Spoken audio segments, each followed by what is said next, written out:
cold at the touch, dead in the eyes, no signs of life no more. I put your love under the knife. Leave me to die here all alone. No signs of life no more, no. But crying dove may never fly.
Just let me go, it's only right. For all I know, it's only matter.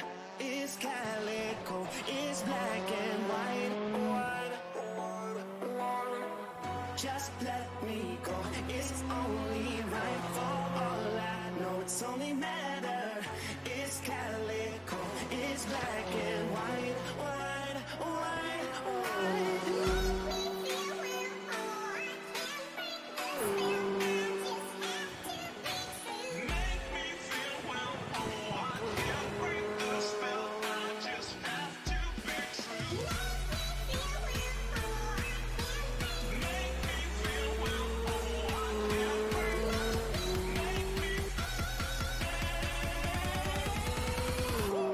Black and white.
Well, good evening everyone, and this is it, the final round of the World Touring Car Challenge presented by Crest Autosport and NXTGEN Racing.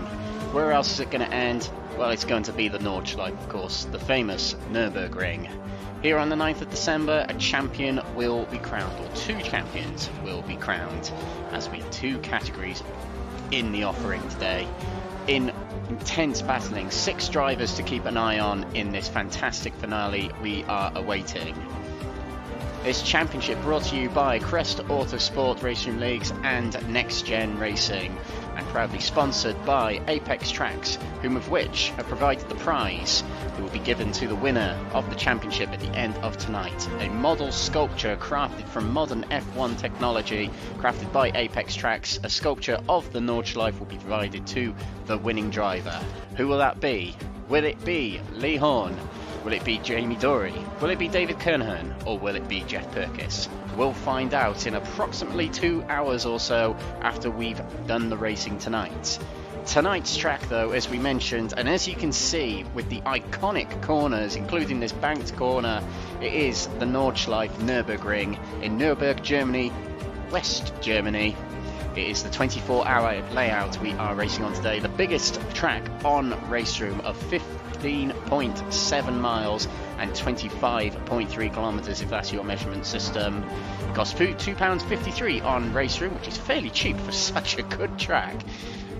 87 turns on the actual Nordschleife, including the Nürburgring, not too sure, but there's a lot of corners and a lot for these drivers to remember tonight for this racing.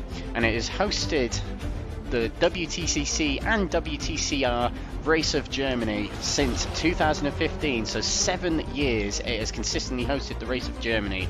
It was brought onto the calendar in 2015, as we can see there, and it was a shock to the drivers when it was brought to the calendar, but it has stuck around since, and it has really given a good impression on the touring car crowd since then.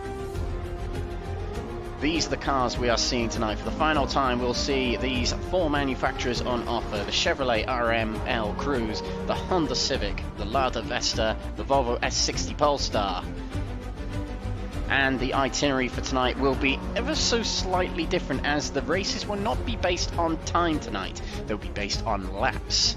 So qualifying will be 15 minutes, but we will probably only see every driver do 1 lap.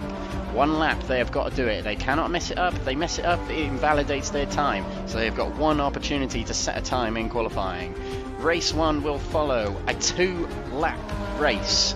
For the race 1, the first sprint race of the night, and that will follow almost immediately with the second race of the night, another 2-lap sprint race.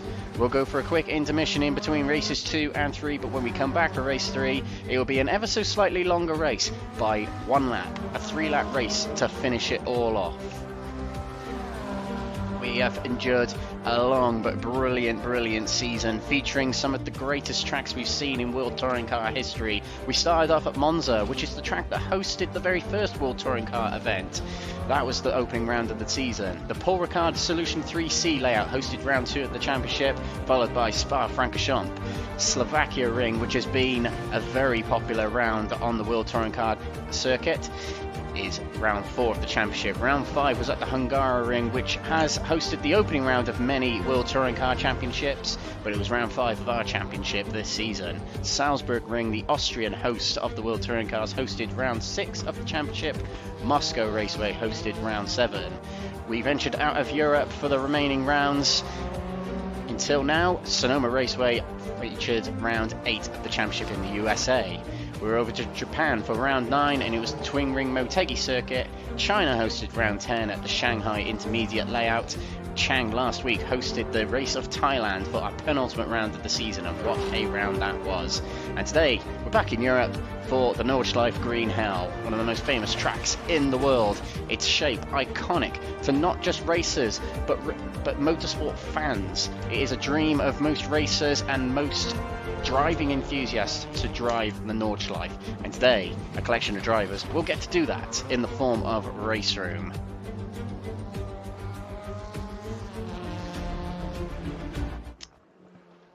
And here we are, joining the live action here at the Nordschleife.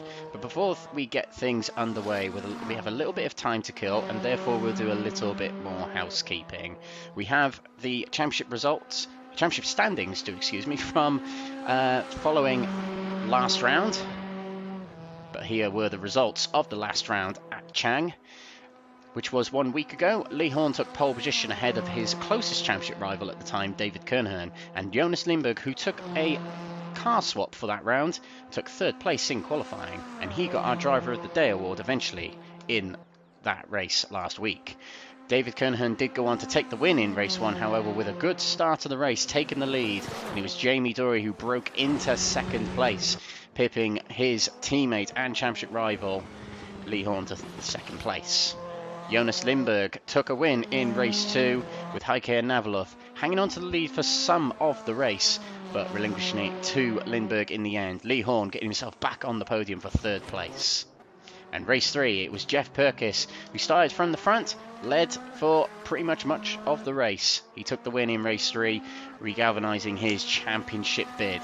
David Kernohan took second place with an impressive night from himself, and Jamie Dorey with third place in that race.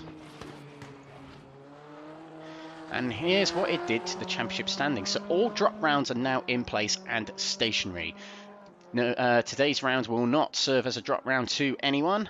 So whatever points the drivers accumulate from today, that is it. They will stick. So every point tonight is crucial. Finishing the races is crucial. Finishing well is crucial. Lee Horne leads at the top of the standings, but only by 13 points from his teammate and nearest championship rival, Jamie Dorey, who has been phenomenal this season. A little bit of bad luck here and there for him, but he has racked up, of all the drivers, the most wins and the most podiums and the most fastest laps. So he really is a force of nature in this championship, and he's going to be one to certainly look out for tonight. But as well as that, David Kernohan, who has been putting in a brilliant second half to this season, he's there on 907 points, 17 points down from Lee Horne, and only 4 behind Jamie Dorey. So look out for him in the ladder tonight. And of course, Jeff Purkiss, who has had a topsy-turvy season. He's had some real good rounds, including Moscow, if I remember rightly. That was one of his best rounds. But a few bad ones here and there. But he puts himself in a very healthy 4th position, only 28 points behind Lee Horne. 28 more than the others, which is more than the others, should I say, but he still has a chance.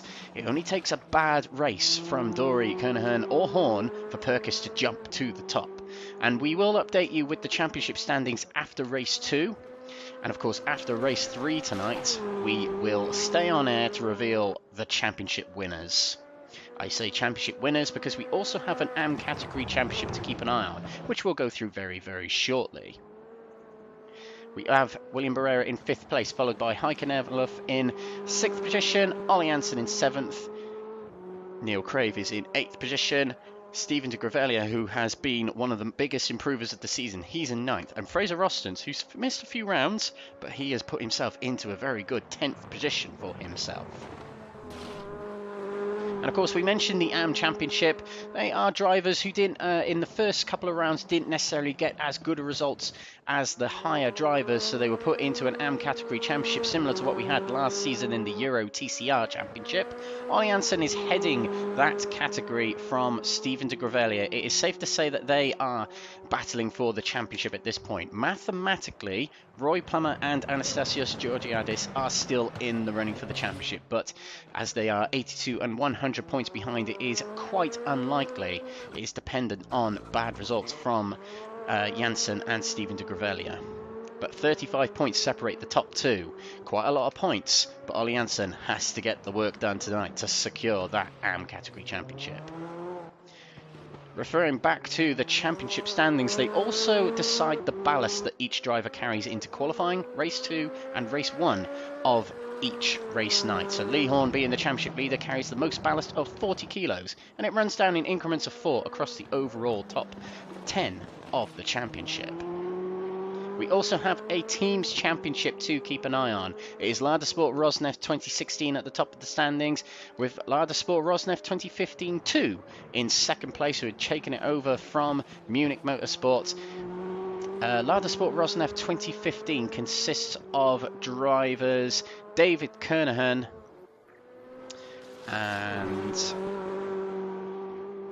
some others, but Munich Motorsport is taken up by Lee Horne, so it's quite a battle between those two into this final round, but it's certainly looking pretty good for Lada Sport 2015 too, as Lada Sport Rosneft 2016 are not competing right now, so it is a big opportunity for David Kernohan's team to take this team's championship tonight.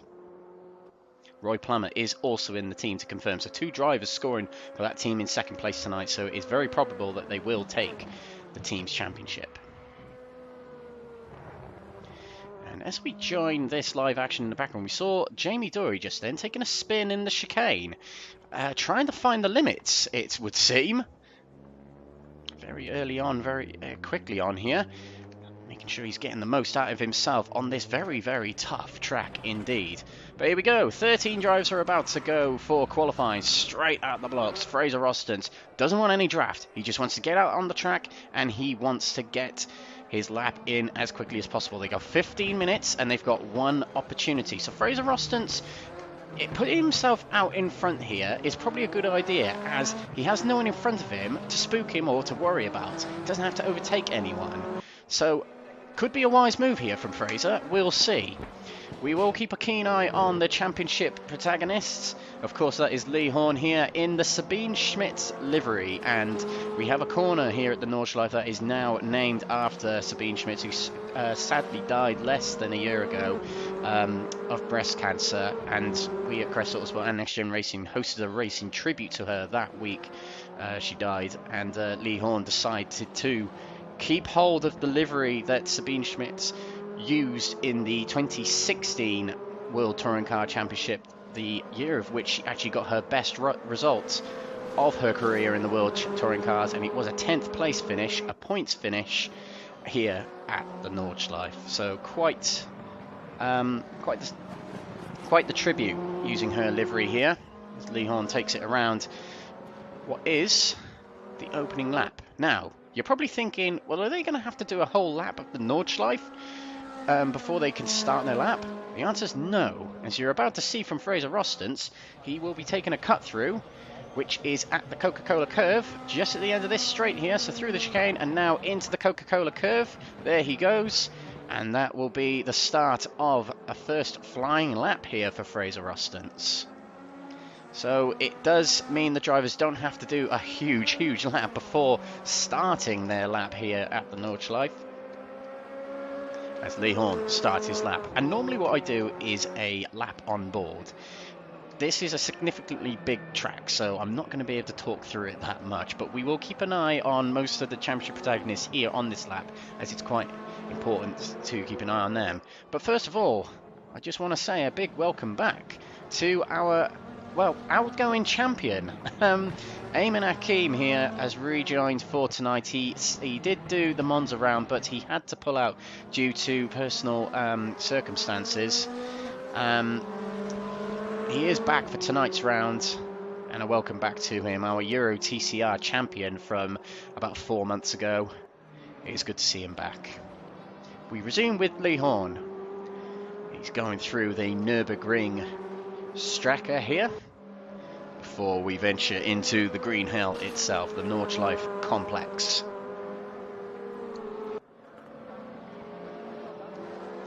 Again, a reminder that you can check out our sponsors, apextrax.com, spelt apextraxs.com, and from there you can purchase model sculptures of any track, including the Nordschleife itself. Nordschleife shape crafted by Apex Tracks will be going to the champion after tonight. Will it be Lee Horne? Will it be David Kernohan? Will it be Jamie Dorey? Will it be Jeff Purkiss? 4 drivers going for this championship tonight, as Lee Horne makes his way onto the Nordschleife and now into the Sabine Schmitz curve, which is turn 1 of the Nordschleife, named in memory of herself.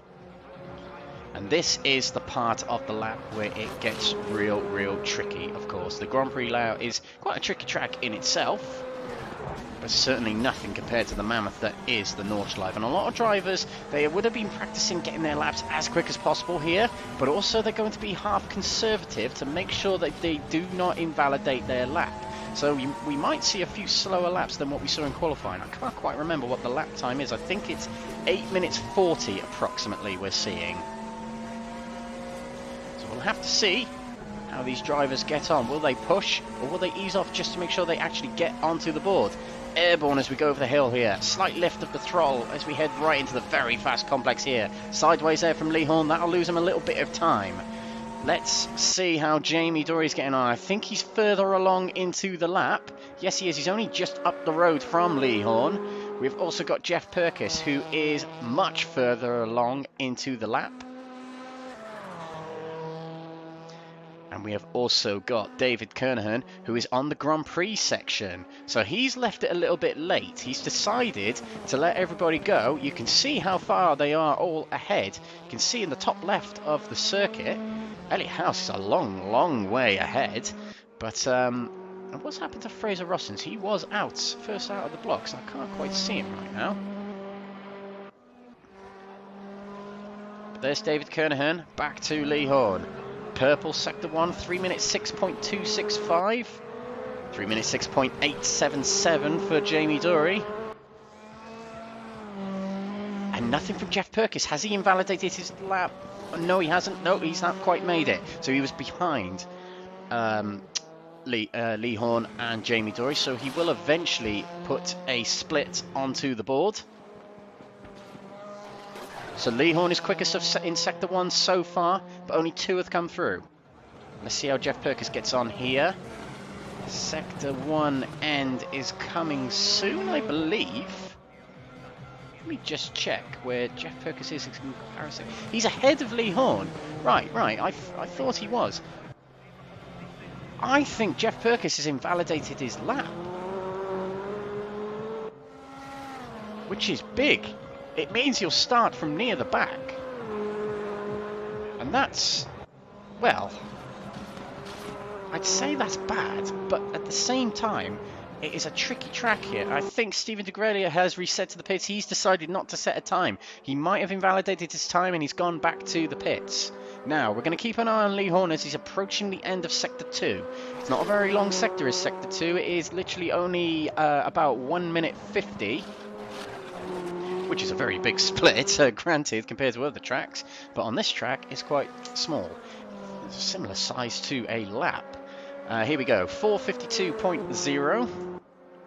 453.1 for Jamie Dorey. So, Jamie Dorey has caught up a little bit. He is... no, I don't think he has. He is more than a second behind Horne at this point. So this is looking good for Horne. Jeff Purkiss... no splits, so that definitely is an invalidated time. What about David Kernohan? Hasn't reached the end of Sector 1 yet. We'll stick with him to see what he gets in Sector 1. 3 minutes 6.4. 3 minutes 6.2 for Horne. So he is currently the fastest in Sector 1 of the championship protagonist anyway. I want to keep an eye on Eamon Akeem as he's a very quick driver, but he is down by about 2 seconds from Horne. So this is looking very good for the current championship leader. You've got to say in the most appropriate of liveries for this championship beckoning for him. He hasn't won a championship on RaceRoom since the NXTGEN Racing RaceRoom Championship of season 18. Jamie Dorey was the season 19 champion. So it's quite something between these two drivers who are teammates.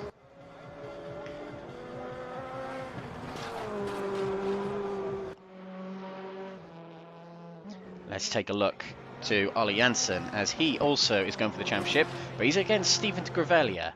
He is also against Roy Plummer, so 456.4. 455.4 for Roy Plummer, who's just behind Ollie Hansen. Might be getting a little bit of a draft, in fact. So Roy Plummer quicker of the AM category drivers at the moment, it seems. Horne is approaching the end of the lap. He's got around about, well, let's say approaching the end of the lap. He's got about 2 minutes to go. Oh, as Fraser Rossins has bumped the grass there. Might have invalidated his time, I'm not too sure, but he seems to be carrying on with haste. See how he gets on this lap. It's been a topsy-turvy season for Fraser Austin. He's missed a few rounds. He's had a little bit of bad luck here and there, and the Honda hasn't quite been the optimal car for anyone this season, really. We haven't seen many Hondas contending with the Lada and the Chevrolet. The Chevrolet being the best in the corners, the Lada being the best in the faster sections of circuits. Honda, you would have thought, is a bit of a hybrid, but it really does struggle in the corners compared to the other cars.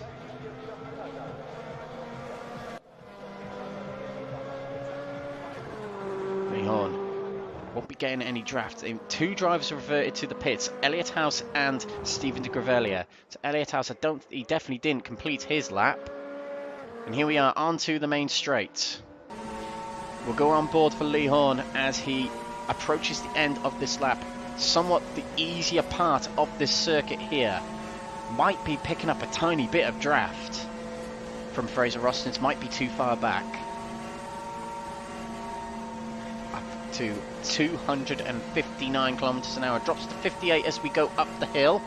59 again, 6th gear, not easing off at all as we go through this left kink here, where we saw a brilliant overtake from Rob Huff 2 seasons ago in the WTCR, taking 2 cars into that corner, easing off the throttle as we go into the final few corners of this lap. We're going to revert to Fraser Austin as he's going across the line. He'll be the first of the drivers to set a valid lap time, presumably. Through he goes. Fraser Austin is onto the board. Lee Horne set a 8:39.9. What about Jamie Dorey? Across the line he goes. Much slower. 3.7 seconds slower. That is a big statement of an intent from Lee Horne there as he comes to a stop. 4 minutes to go, so he will not be able to complete another lap. No one will. Ollie Anson puts himself 5th position. Heike Navalov puts himself 4th. Roy Plummer dropped behind Ollie Anson in the end. He's in 6th position. Who is next to cross the line? We have got Georgiadis and Eamon Hakim. Georgiadis, I think, has reset to the pits. He made a mistake on the final part of the lap. Eamon Hakim here. Where is he going to put himself in his return? It's looking probable he's going to get 4th. 6th, actually. 6th on the standings for our outgoing champion, Eamon Hakim. David Kernohan is still on a lap. He is not too far off Lee Horne at all. We have got Ian Deeney to wait for as well. Jeff Purkiss didn't set a valid lap time. He's probably just out there getting a little bit of practice in, to be honest, at this point. But we've got 2 more drivers to come through, and that will basically be our grid for the race. Ian Deeney here, and David Kernohan here. And I believe it's Ian Deeney, first of the 2. I'm just going to refer to the map. No, it is David Kernohan of the 2. He is on the main straight now. Let's see how fast this Lada can go on this part of the track compared to the Chevrolets. The Chevrolet's got to 259. Look at that Lada get towards 260. It's surpassed the speeds of the Chevrolets. This is bad news for Lee Horne. It's slowing down a little bit on the speedometer up to 262. So that is a 2 to 3 kilometer per hour advantage to the Ladas on this straight. Up to 264 as we head down the hill. All cars go quicker on this point. 269 into the final part, and he definitely eased off the throttle and broke a lot later than Lee Horne did. That's for certain. Into the final 2 corners we go. Nice and clean through here. David Kernohan, can he put himself onto pole position here at the Nordschleife for the final round of the championship? I don't think he can. He's nowhere near. It's 2nd place. Just ahead of Fraser Austin, 1.4 seconds down.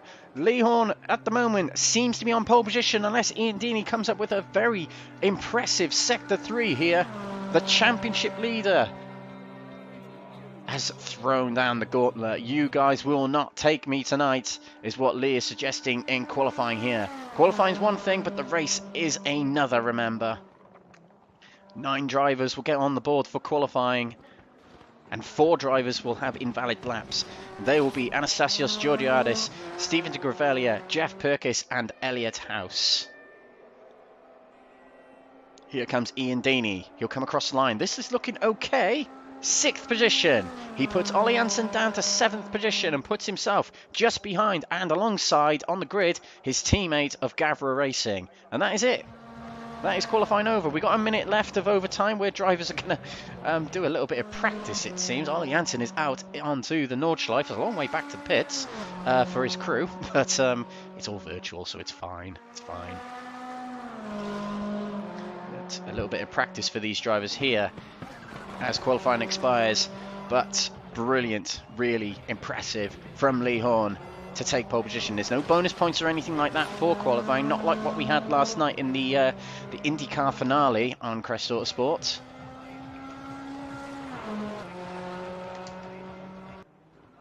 And back to the pits goes Ollie Anson. Steven de Grevelier now going out for a little bit of practice. There is a warm-up in between qualifying and race, so a lot of drivers will be able to get a little bit of a fine-tune before the race. It's only 2 minutes, but still gives them a little bit of acquaintance before the race. And I'm very excited about this final round here. It's such a great track. And that'll be our grid for qualifying. We're not seeing all the drivers on there because they don't appear when they have invalid laps. But it is Horne from David Kernohan. Fraser Roston takes a very good 3rd place for himself. Jamie Dorey in 4th position. Heike Navalov 5th with Ian Deeney 6th. Ollie Anson takes 7th from our outgoing champion Eamon Hakeem in 8th. Roy Plummer 9th. 10th will be Jeff Purkiss. 11th will be Anastasios Georgiadis. 12th will be Steven de Grevelier. And 13th will be Elliot House. So, drivers will head out for a little bit of a practice. Maybe some practice starts here. Now they're heading out on track just to pass the time, I reckon. Just to get a little bit warmed up with the track. But just a reminder, everyone, the winner of this season will take away a prize given to us by Apex Tracks, a model sculpture crafted from modern F1 technology. Crafted by Apex Tracks, a replica wall art of the Nordschleife Green Hell. To hang on their wall, will it be this man, Horne? Will it be Jamie Dorey, 2nd in the championship, behind by 13 points? 17 points behind, will it be David Kernohan? Or will it be 28 points behind Jeff Purkiss? We also have the AM category championship to think of. Will it be Ollie Anson, who is the leader of the championship? 35 points ahead of Steven de Grevelier. Roy Plummer and Anastasios Georgiadis also in the running, 82 and 100 points behind.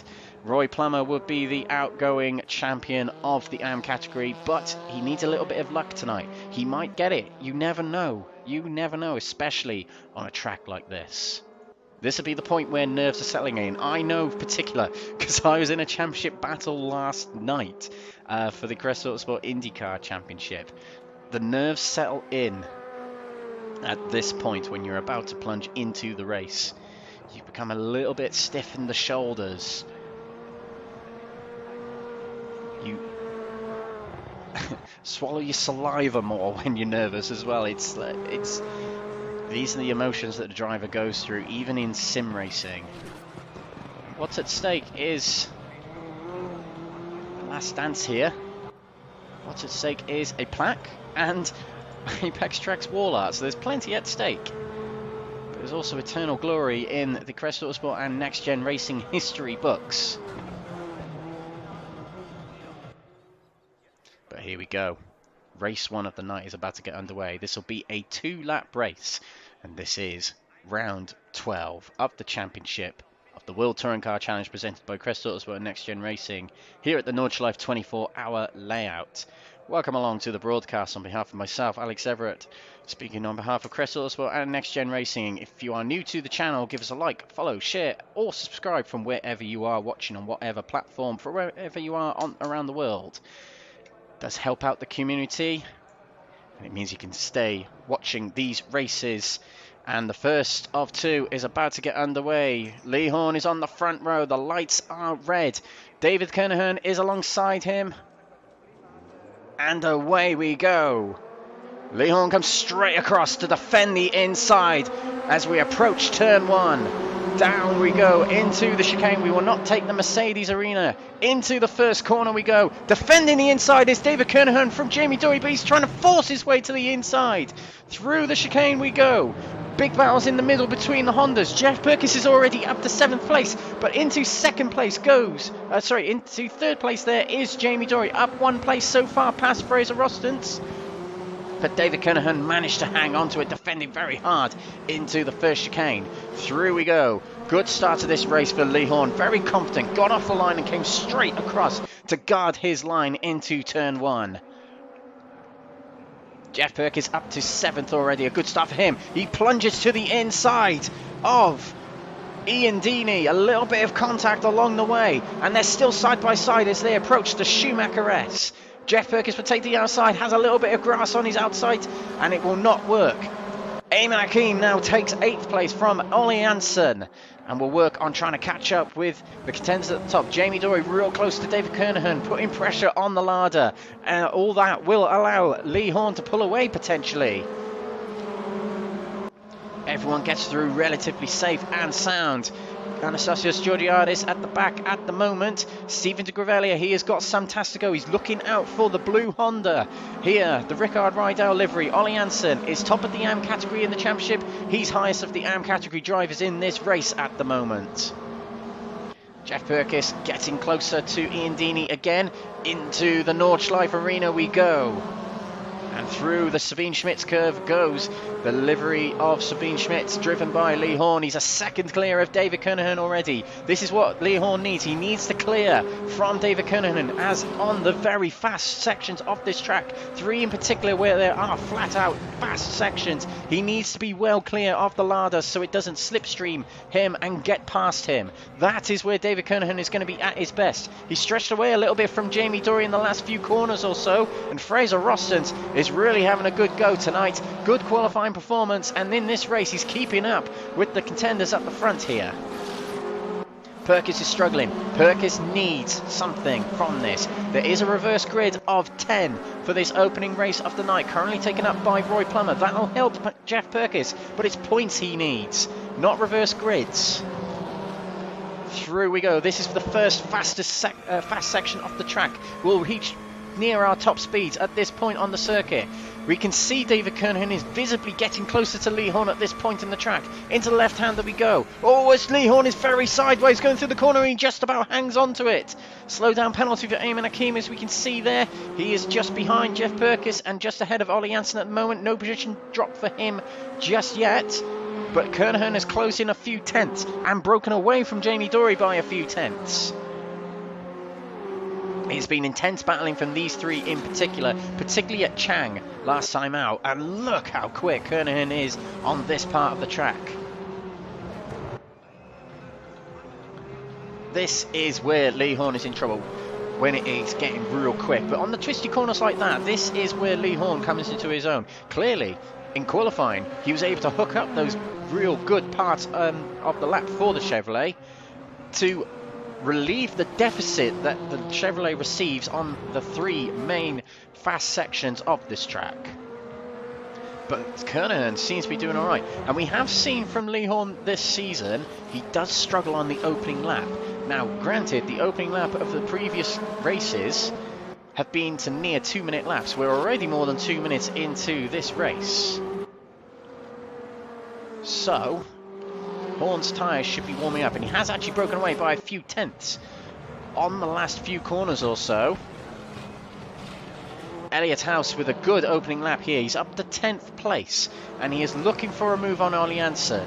Elliott House held the championship lead in the AM category for a lot of the season, in the first half of the season, but he had to pull out of a few rounds due to an injured arm, which is obviously very important in sim racing, as your arms are probably the most utilised part of your body in sim racing. He had to pull out of a few races, and that a lot dropped him out of contention for the AM category championship, but he's no short of pace as he's hounding the rear of Ollie Anson here. 4-way battle for 5th place at the moment. At the tail of that battle is Eamon Hakeem, as he's caught up with that pack, and now Elliott House on the inside of Ollie Anson, who covers him off. Janssen would be nervous at this point. Might he consider letting through Elliott House?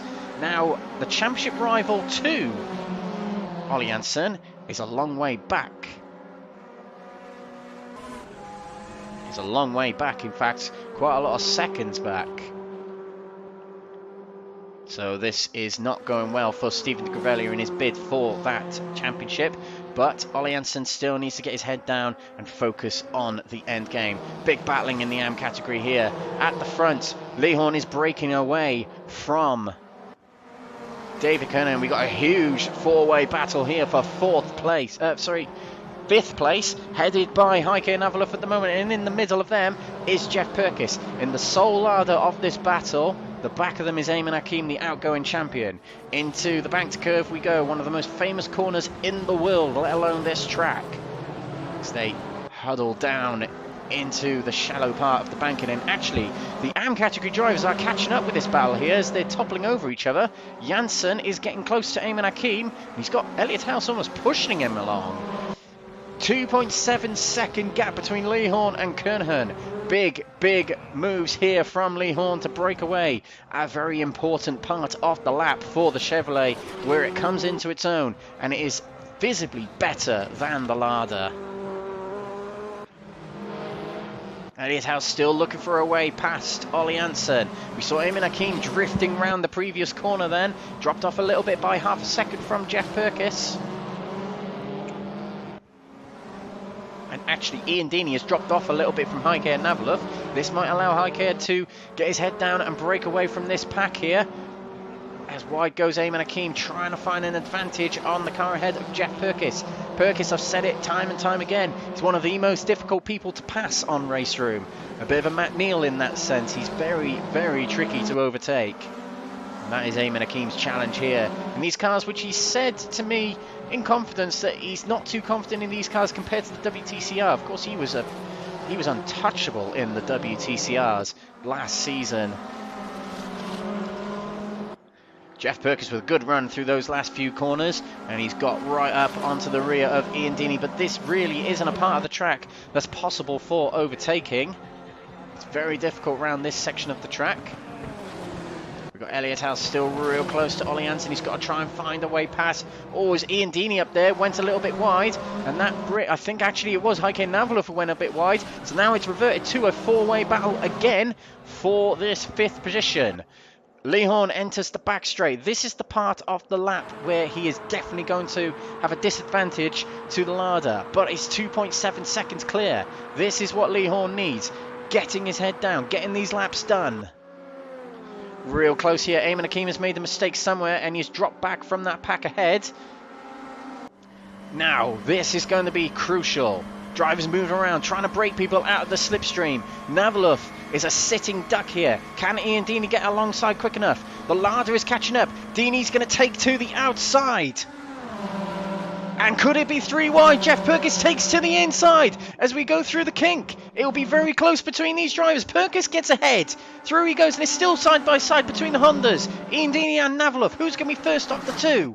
Into the corner they go, and it's contact. Navalov goes into the wall. That might have a lot of damage on his car, but he keeps going for the time being. Huge damage on that bumper on the front left. Is he able to keep it going? It looks like his pace has been dampened a little bit. His confidence might have been as well. The teammates come together of Gavra Racing, and this will allow Ayman Hakim to pounce. Navalov goes to the fend. Hakim has to be brave here. Across the grass he goes. And into turn one he goes. Is he good enough on the brakes to get it slowed down? Yes, he is. And through he goes. Navalov tries to fight back, but the side-by-side battle between him and Deeney, he came off worse for wear. And a lot of damage with that too. Oh, this is an intense opening race of the night. At the front, Horne stabilises the gap between him and Kernohan. Kernohan did gain a little bit on that previous sector then, and then it's gone back to 2.6. So he has kept it fairly level on the part of the track where the Chevrolet will be worse than the Lada. So Kernohan needs an answer to Horne, and that is through the corners of the Green Hell. Side by side between Elliot House and Heike Navalov again. Couldn't quite work out. And Janssen has a good run on House here. And he can't quite make it. But Janssen won't mind. Janssen, with House ahead and Roy Plummer either just staying behind or just one place ahead, is fine for him. as House trying to take to the outside to get around Heike Navalov. Can't quite make it. Navalov is going to be down on speed. He might have wheel damage, suspension damage, and bodywork damage. The aerodynamic damage will not be helping his top end speed. He is losing out to the guys ahead of him. But we saw a brilliant move from Jeff Purkiss, forcing it into a 3 wide, putting himself to the inside, the better line that was left open to him, and he executed it very well to get himself into 5th place. But he needs better than this. But he's 10 seconds behind now, with a whole lap sitting behind the drivers he was just overtaken. Has lost him the trail from his championship rivals. But all is not lost yet for Jeff Purkiss. He's still got time in tonight. Reverse grids are definitely going to make things interesting. Lee Horne still leads though. This is the final lap, granted a very long final lap, but he's heading towards a victory so far in this race. Now this will be the part of the lap where, as we said, David Kernohan will ease up towards the Chevrolet, but how much closer will he get? Monitor that gap between the two. 2.4 as we get to the end of the straight. 2.3, 2.2, 2.1. Brilliant from David Kernohan on this part of the track. And as we head downhill, it's only going to be even more beneficial to the ladder of David Kernohan. Down the hill we go. Can he break to below 1 second as we head into the twisty section here? Actually, yes, it is creeping below 2 seconds there. So this will make Lee Horne nervous, but he knows in Sector 3 of this track, he is lightning fast compared to everyone.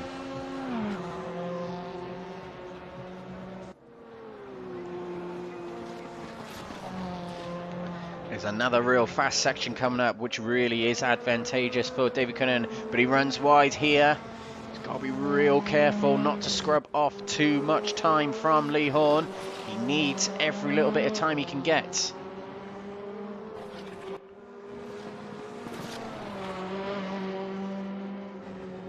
It breaks to nearly 3 seconds now between the two. It fluctuates a lot because of the straights, corners, etc, etc.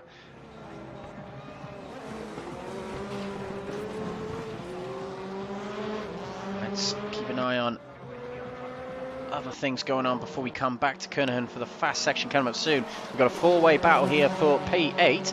Navalov is at the head of them.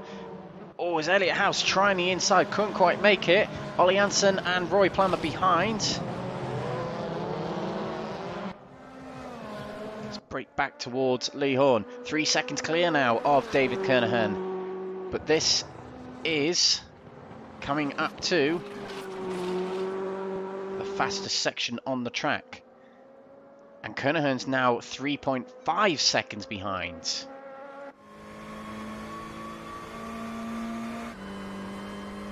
Let's see how much he'll gain through this section. The time's coming down. You can just see how visibly quicker the ladder is, down below 3 seconds, but the straight is almost ended here, and now from this point on Lee Horne is going to be quicker if the last lap suggests anything. Tricky corner here, fast left-hander. And now will be Lee Horne's time to attack back. Back towards this battle for 8th place. Oh, it's wide there. Roy Plummer's got a lot of damage on his car. Something's happened to him. We're unfortunately not able to get replays. But something happened as Elliott House and Ollie Anson have swapped places. Roy Plummer with a lot of damage on his car there. This is putting his title hopes, Championship title hopes, away. That will really affect his speed, particularly on this track.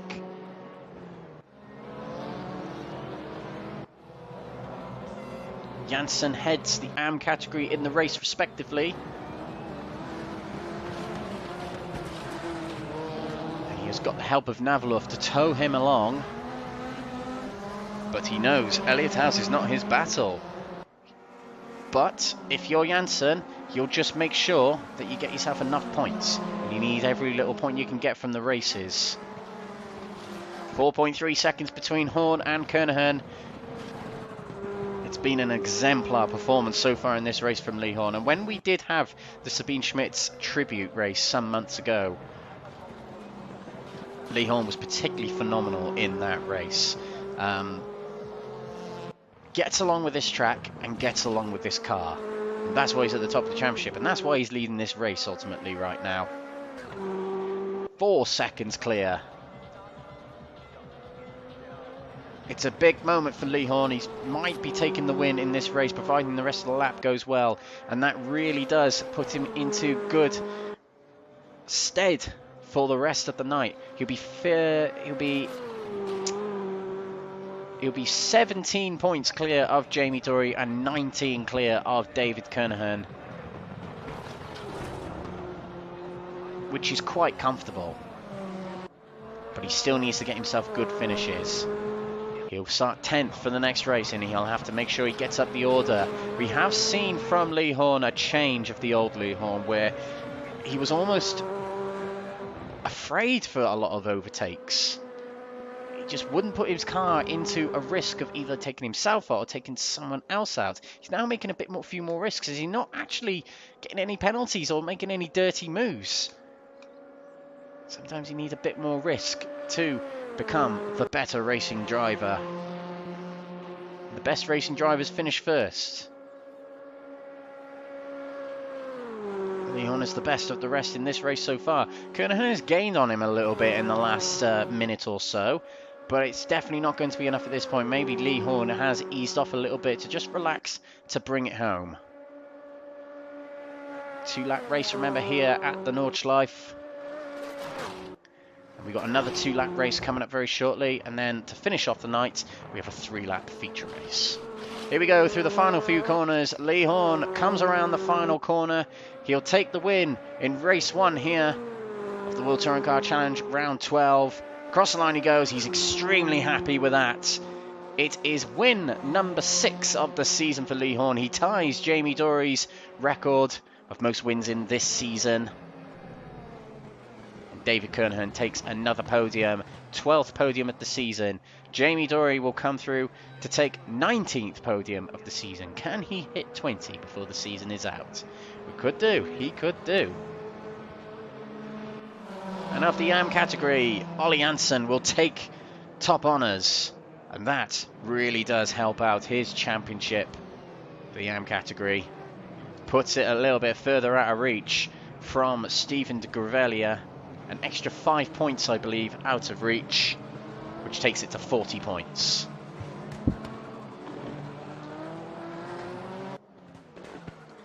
Brilliant, brilliant driving from Lee Horne to take this race. And the top 3 in the championship are the top 3 in our race here, but not in the same order. David Kernohan gets closer to Jamie Dorey, is now only 2 points away from Jamie Dorey. But he won't be bothered that much about that place. He'd be more bothered about the top spot, which he can try and get in races 2 and 3. But it's Lee Horne. He takes the win here from David Kernohan. And also Lee Horne took fastest lap. Jamie Dorey takes 3rd from Fraser Rostance. Jeff Purkiss takes 5th from Ian Deeney. Eamon Hakim 7th from Heike Navaluf. Ollie Anson, highest of the AM category drivers, 9th. Elliot House 10th. Roy Plummer 11th. Georgiadis in 12th. And Stephen de Gravelia takes the final spot in 13th and is a reverse 10. So Elliot House will be our pole sitter for race 2. And we'll be coming back with race 2 very, very shortly. A quick break now and we'll be back for that second race of the night. Thank you for watching. We'll be back very soon.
The GP Box is an online marketplace for motorsports merchandise and memorabilia. Browse for a whole range of motorsports products in all forms of motorsport.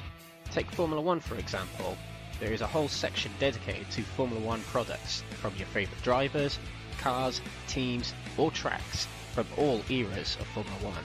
There are more series available, including WRC if you are a rally fan. You can even search for your favourite form of motorsport to see what products they have in your favourite forms of motorsport.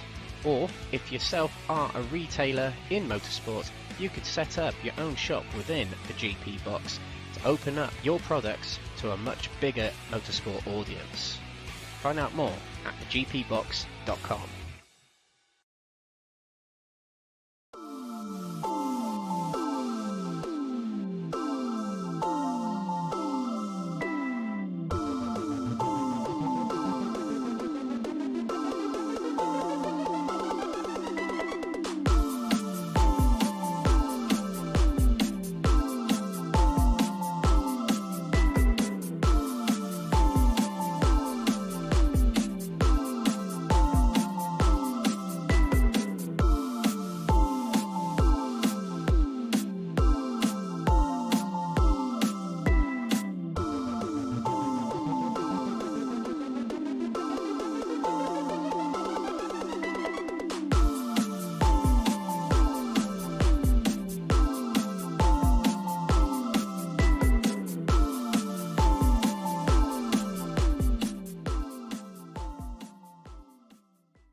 Welcome back everyone to the Nordschleife for the final round of this World Touring Car Challenge presented by Crest Autosport and NXTGEN Racing.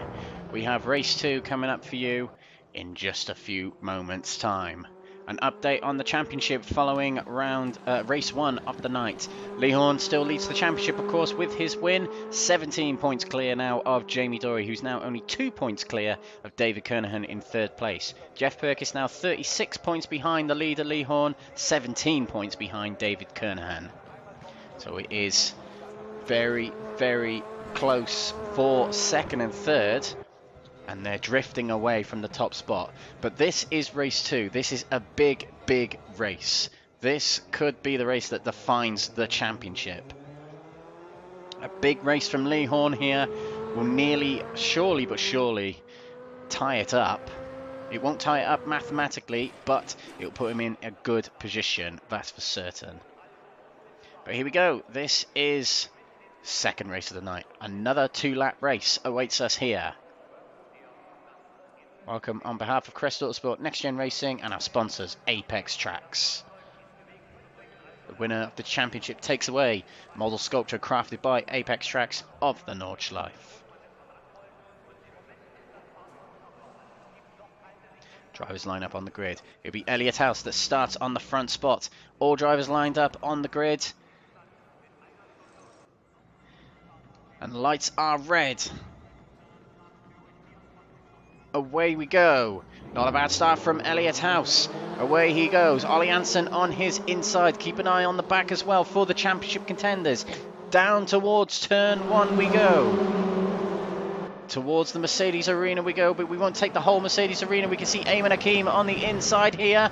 Through the chicane we go. Oh, and there's a spin from, half spin anyway, from Ollie Anson. And a lot of the crowd bunching up here. Olly Hansen is caught up in an instant there with Ollie Anson. It drops Olly Hansen back away from his championship rivals. Jamie Dorey with a blistering start here. He's contending for 4th place on the outside of Ian Deeney here. This will be a brilliant move on the inside for the 4th curve. There he goes into 4th place. But a good start also from Jeff Purkiss. He's up to 3rd place. Olly Hansen stays 10th. That's where he started. Only 2 positions up from him is David Kernohan. Brilliant start from Anastasios Georgianis from 12th to 9th so far. Interesting start to this race with Ollie Anson taking a half spin, and it collected a lot of drivers in a Constantina effect. Jamie Dorey is guarding from Ian Deeney. He's dropped back a little bit from Jeff Purkiss. This is a big opportunity for Purkiss to get good points out of his championship rivals. Oh, and there's a big battle back there between Lee Horne and Georgiadis. Side-to-side contact. Onto the inside goes Lee Horne. He's rushing almost to get it back up the grid, but it's not to be so far. He stays in 10th. Here goes Jeff Purkiss, close to Heike Navaluf. Tries to find the inside for the chicane. Big moves from the big hitters of the league. Purkiss is up to second, and it's now between him and Elliott House at the front for the time being. Dorey is just about hanging on in front of Ian Deeney at the moment as we head into the Nordschleife now. Through goes Lee Horne, he undercuts Georgiadis as we enter the arena. Through the Spin-Schmitz curve we go. Fraser Rostons with a good start to this race, up to 6th place from 7th, right on the heels of Ian Deeney. David Kernohan, he needs big moves here. He's got Lee Horne behind. His championship rival, championship rival anyway, for 2nd place. Jamie Dorey's up the road, and as it stands, Jamie Dorey will take control of 2nd place in the championship. Lee Horne, of course, will still hold top spot, but he'll relinquish some points as it stands.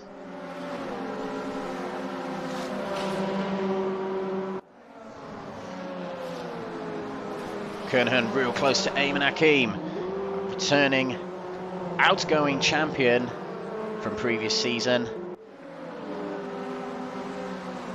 Kernohan needs a big move here to break away from Lee Horne 1, but to get himself into higher positions, helping his championship as 2. Oh, Ayman Hakim very sideways, going through the left-handed kink there, but no move yet from David Kernohan. Real close between Jeff Purkiss and Elliott House. Jamie Dorey has caught up to the rear of Heike Navalov as well. This has been a good sector from Jamie Dorey, and he'll attempt to take 3rd place. Purkiss looking for moves on Elliott House, is eased off a little bit. Lee Horne, nothing from him. He's got to catch up with the pack ahead. It will happen over time as they start battling, but Lee Horne needs to warm up his tyres, remember. We know Lee Horne is quicker once he's had a few minutes into the race. This is top spot. The battle for top spot between Elliott House and Jeff Purkiss.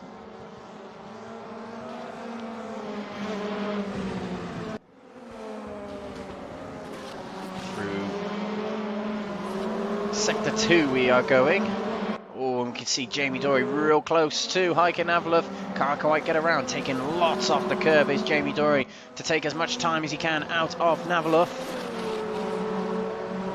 You can really feel the haste in these main championship protagonists here. Oh, as Jamie Dorey understeers. Might he have locked up the brakes there? A slowdown penalty as well. And he's lost a lot of speed. Alongside goes Ian Deeney, and Deeney will probably go through into 4th place, but Dorey fights back. Inside held from Dorey. Deeney gives him room, but he has the inside for the next corner. Dorey hangs on to the outside. Deeney gets back in front. Constantina's up behind as well. Rostons is right up on the rear, as is Ayman Hakim and David Kernohan. It's a big moment in this race there for Jamie Dorey. And while all this is happening, Purkiss is breaking away at the front. And that's what Purkiss needs. He needs gap from the drivers in this pack here that are his championship rivals. This is going to be interesting. 5 cars here contending for 1 spot on one of the fastest parts of the track. Kernohan taking the grass there. He's got to be real careful about that. Fraser Rostons looking all over the rear of Jamie Dorey. They were close on times in qualifying, so they'll be able to stay nose to tail again in this race, like they did in the previous. Kernohan takes to the other side of Ayman Hakim, but he guards 7th place quite easily for the moment. Wide goes Ian Deeney into the wall, and he'll get a slowdown penalty. How will he be able to serve that? Under braking for the corners, maybe. Jamie Dorey stays behind. Lee Horne is caught up to the back of this pack. Crucially, he's caught up to 2nd place in the championship, David Kernohan. So that means Kernohan can't escape from the championship leader so easy. Towards the front, Purkiss still real close to Elliott House, but no move just yet. Let's keep an eye on this at the moment. Dorey looking always to try and get by Ian Deeney. And Navalov is now breaking away from this pack. Navalov in 3rd place.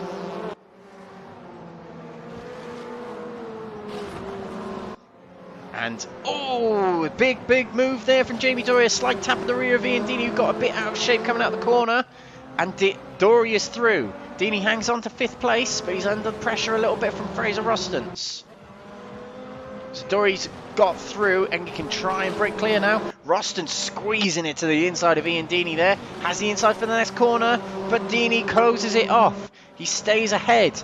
Still a 5-car battle between all these, and they've just got to be patient.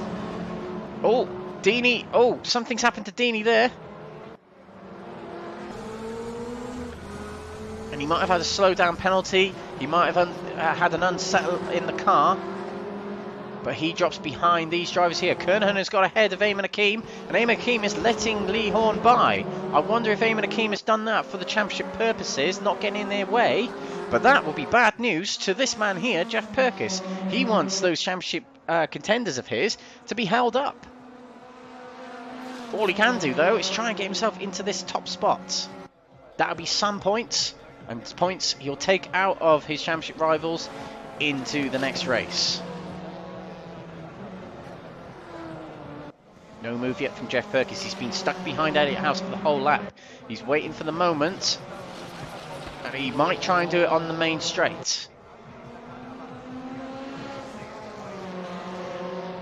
We'll stick with them, see what happens.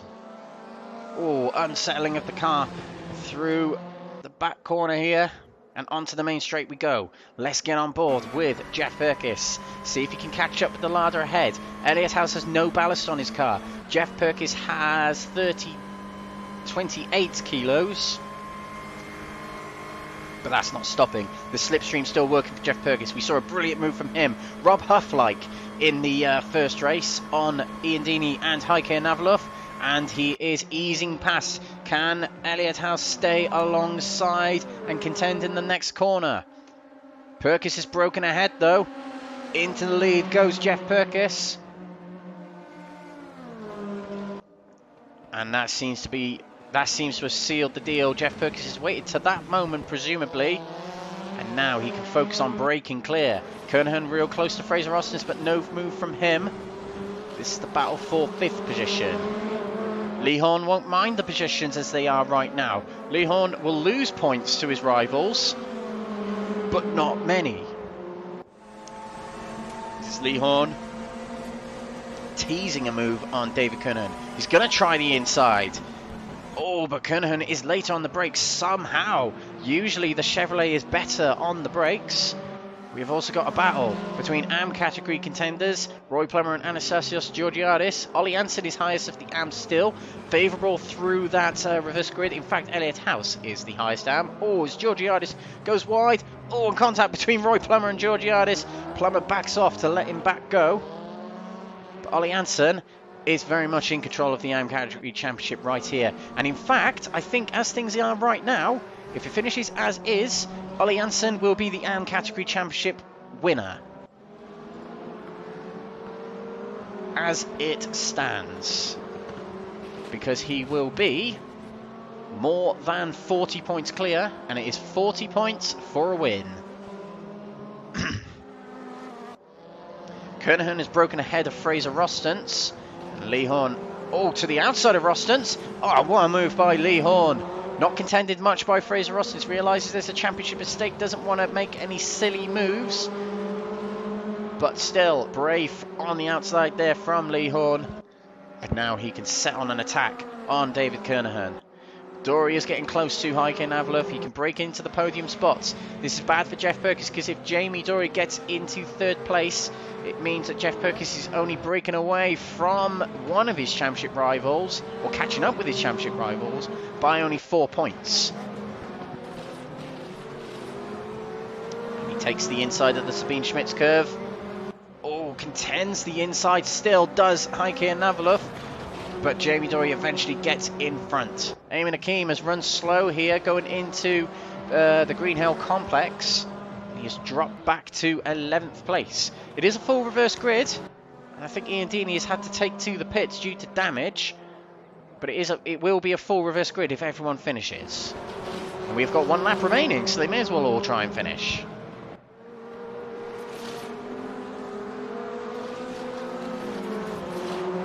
Horne versus Kernohan here.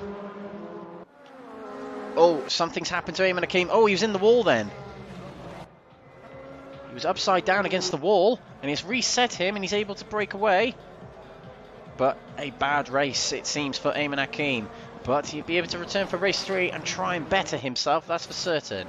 Not much practice in these cars, to be fair, going into tonight from Eamon Hakim.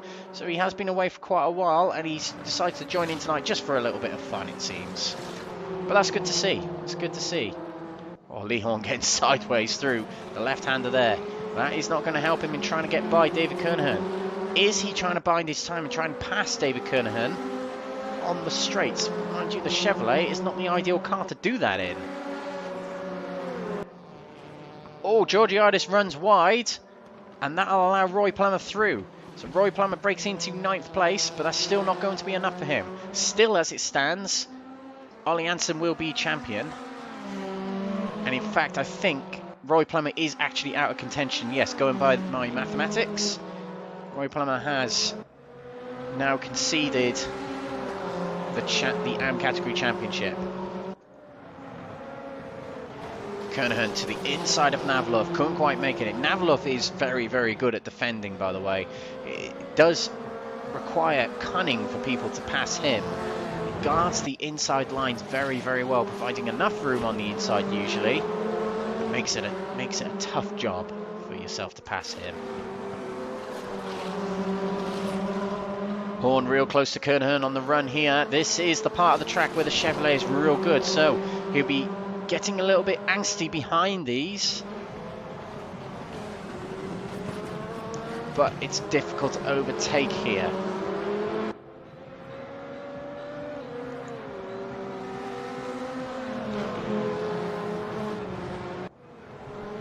Back at the front, Purkiss on track to take another win in this series. It'll be win number 6 for him, and he will tie most wins of the season with Jamie Dorey and Lee Horne.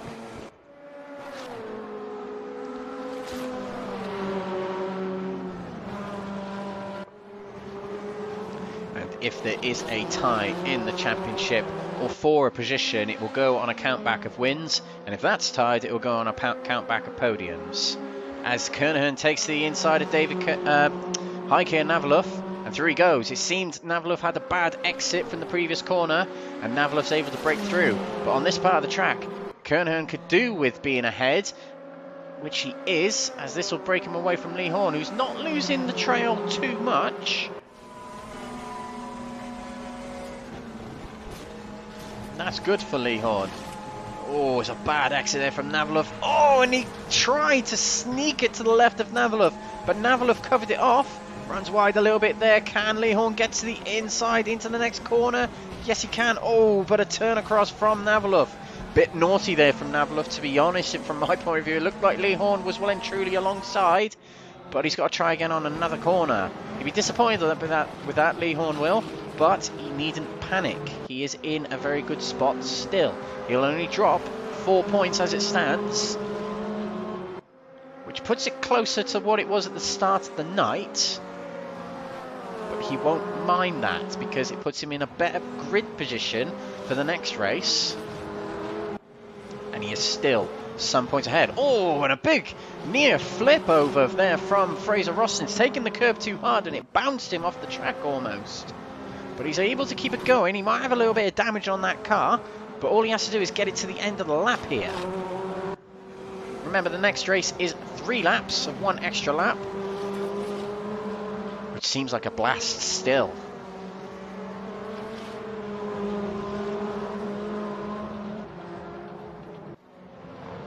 It's certainly looking like Lee Horne might have to settle for either 6th or 5th here, as Kernohan has already broken away from Navlov by 2 seconds. But if Horne can get by Navlov, it levels the amount of points that him, Kernohan and Dorey have scored tonight. That's what's crucial. In fact, it'll be level for all of those drivers, in fact. All the championship rivals will be level on points out of this round, only if Horne can break into 5th place. Oh, and Horne runs wide there, trying desperately to get by Ian Deeney. Heike Navalov, but it hasn't worked so far. He needs to wait for the back straight, but is he running out of time? Will he be able to get past the Honda on the straight? We'll find out as Jeff Purkiss is about to get onto the main straight, and he's got a big gap ahead of Elliott House, similar to that of Lee Horne in the first race. But let's keep an eye on Lee Horne, because that'll certainly make things interesting if he can get himself into 5th place and make it a tie on the points scored so far tonight for all the championship contenders. This is the front view. This is the rear view. He's got to guard off from Fraser Rostons. Equally that he's got to attack Navalov. But Navalov, he's not getting any closer to him. He's not getting any closer to Navalov. Ever so slightly. We will have to switch to our race winner. In fact, we're going to have to very, very shortly. Let's break back to Lee Horne. He's not able to get it alongside. He might have to settle for 6th here. But Jeff Purkiss comes through the final few corners. He takes a win here. He's still some way off in the championship, and it will come down to the final race. But Jeff Purkiss takes a well-deserved win here at the Nordschleife. Elliott House with a brilliant P2 here. Fantastic result for him. Jamie Dorey takes 3rd place, another 3rd place, and another podium for him. And that will mean he has 20 podiums to his name this season. Kernohan takes 4th. Navalov did take 5th from Lee Horne. So Lee Horne has 2 less points than his championship rivals in tonight. But that only brings the gap closer by a certain amount. So I'll quickly do some maths here. Figure out live on air right now.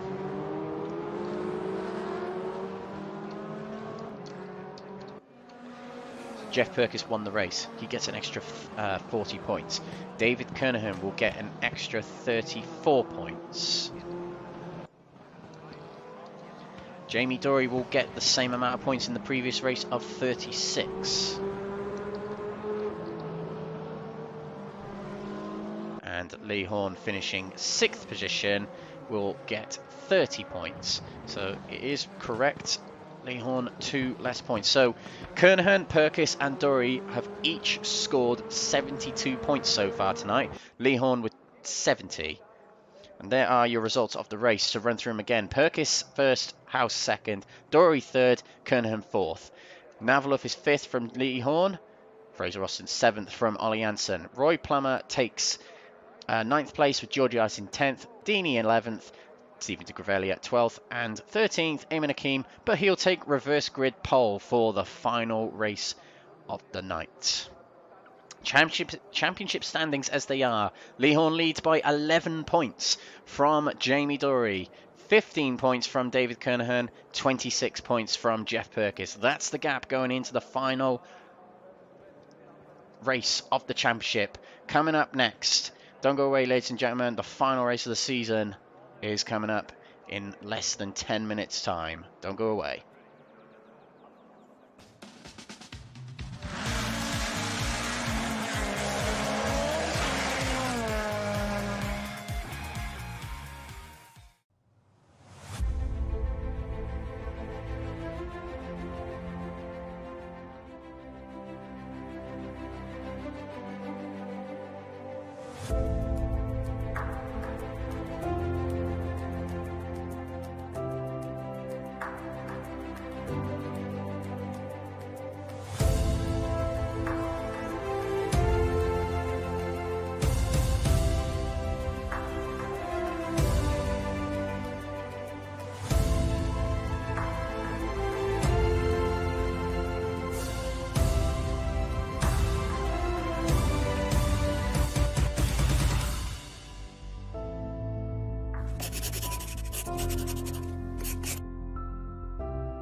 The GP Box is an online marketplace for motorsports merchandise and memorabilia. Browse for a whole range of motorsports products in all forms of motorsport.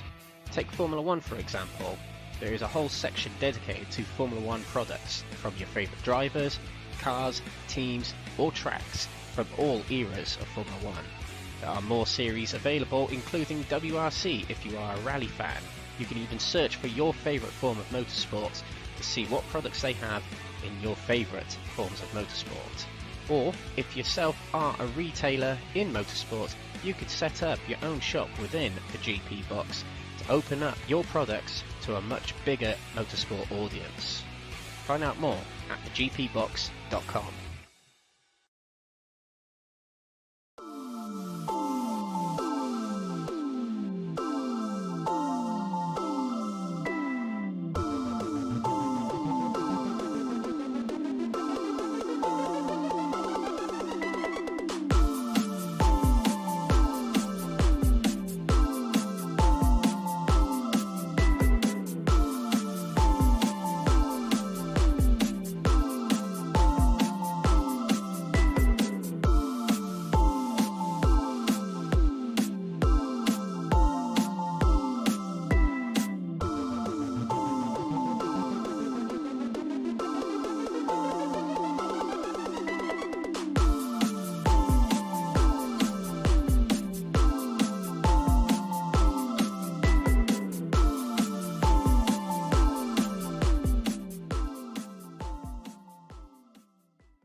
The GP Box is an online marketplace for motorsports merchandise and memorabilia. Browse for a whole range of motorsports products in all forms of motorsport.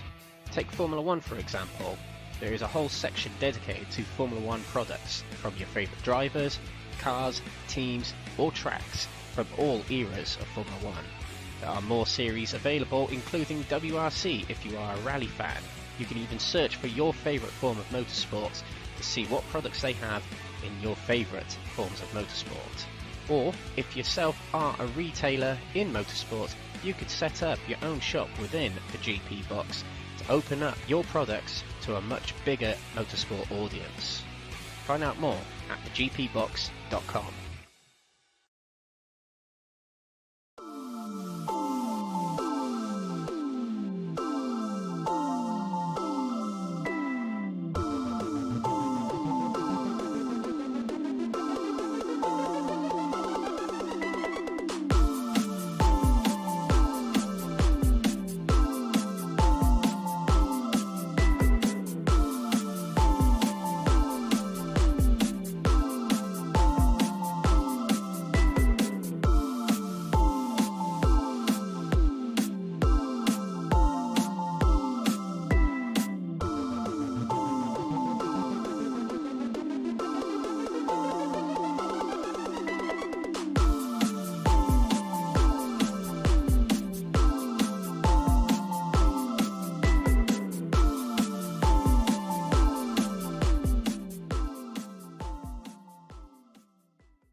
The GP Box is an online marketplace for motorsports merchandise and memorabilia. Browse for a whole range of motorsports products in all forms.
Welcome back everyone, and here we go, the final race of the season.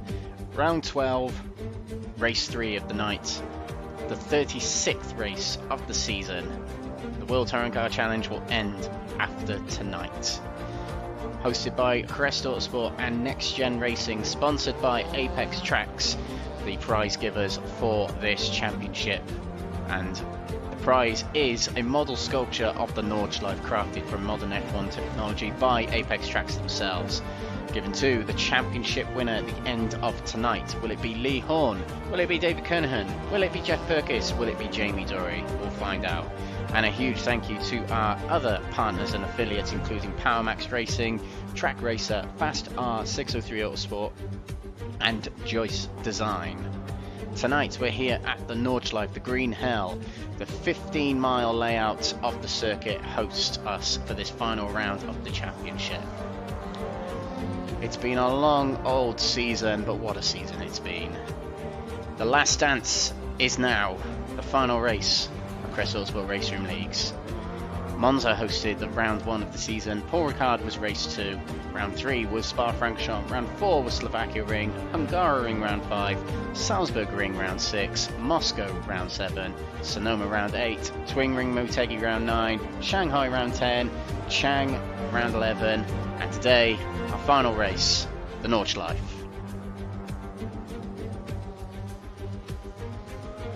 We join the live action here, and first of all, we'll go straight into the championship situation. So first of all, with the overall and of course pro category championship, we kind of alluded to it before the break, but Lee Horne holds the lead in the championship still. And in fact, potentially after this race, he'll break over to 1,000 points, which is quite impressive.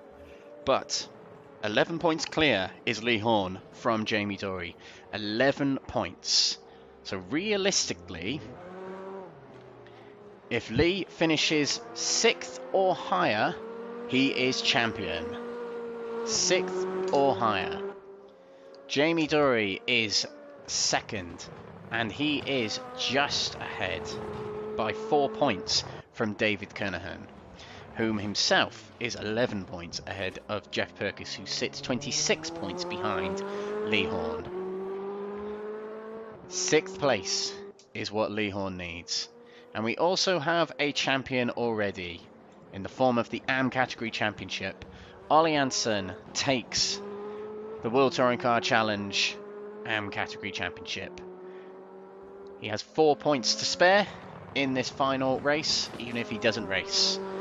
Janssen takes it ahead of Steven de Grevelier, and Steven de Grevelier is confirmed 2nd place also. Roy Plummer hasn't taken 3rd yet. It's still between him and Anastasios Georgiades.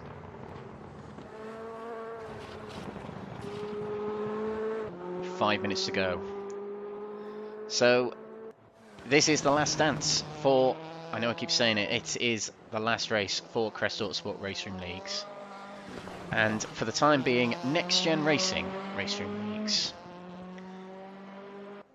What a journey we've been on this year. We've hosted 3 championships at Crest Autosport, and NXTGEN Racing have hosted, I think it's 8 RaceRoom championships. I can't really tell much about the history of Next Gen Racing due to my lack of knowledge of it. But with Crest Autosport, we hosted the DTM Championship at the beginning of the year, of which William Foyle dominated it. We had the Euro TCR midpoint of the year, of which Eamon Hakim obliterated the field. And we might be crowning Lee Horne a victor in this final championship of the year. We will be moving on to a new venture on Crest Autosport on Thursday night, and it will be touring car related. You can probably guess what it is based on that, if you know of such news in sim racing lately. But RaceRoom is no more for the time being for us, and this is the final race, so do enjoy it, ladies and gentlemen. I know I will.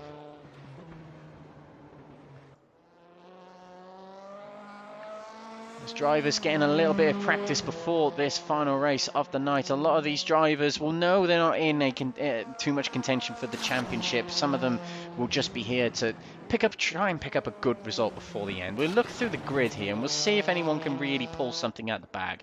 Heike Navalov took 5th in the championship away from someone upon completion of the previous race. And another top 5 for Heike Navalov. He got the same in the Euro TCR last season. And he is in 5th without a win to his name this season. There's a lot of drivers below him who have won races, but Navalov is just real good at racking up points. But he'll be proud of a 5th place finish, and it is indefinitely a 5th place finish. No other position it will be for Heike Navalov.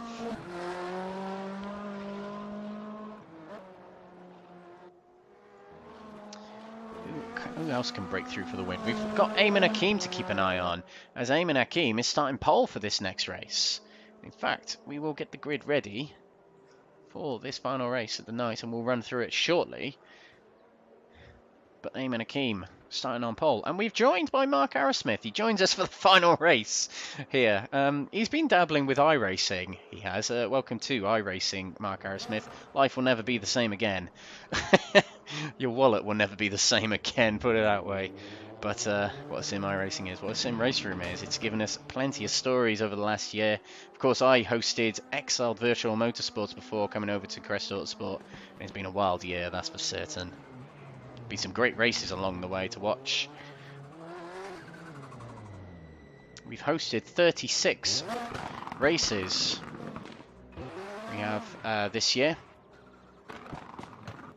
which I believe Next Gen Racing have as well.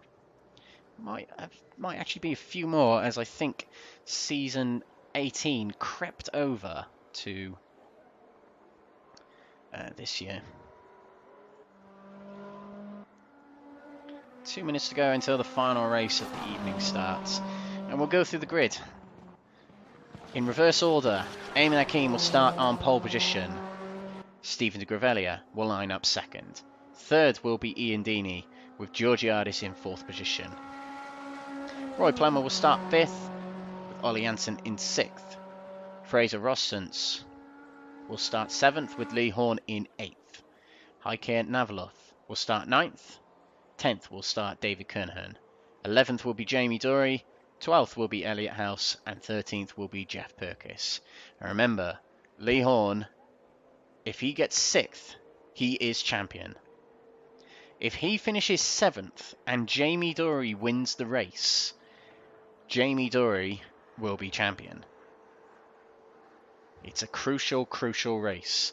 And this man really needs to get it right in this race. He went for a few risky moves in the previous race. He might not be willing to go for them in this race. I say this man, and I've got it covered up with the qualifying standings. Do apologise. This is a big race for Lee right now. Plenty to lose, but not much left to do. With a 14-car field, it is entirely possible for him, with his pace, to get it into the top 6. And stick around after the race, ladies and gentlemen, as we will be revealing the championship standings at the end of the night. And we will also be having some interviews, potentially with Lee Horne, Jamie Dorey, maybe Jeff Purkiss, maybe others.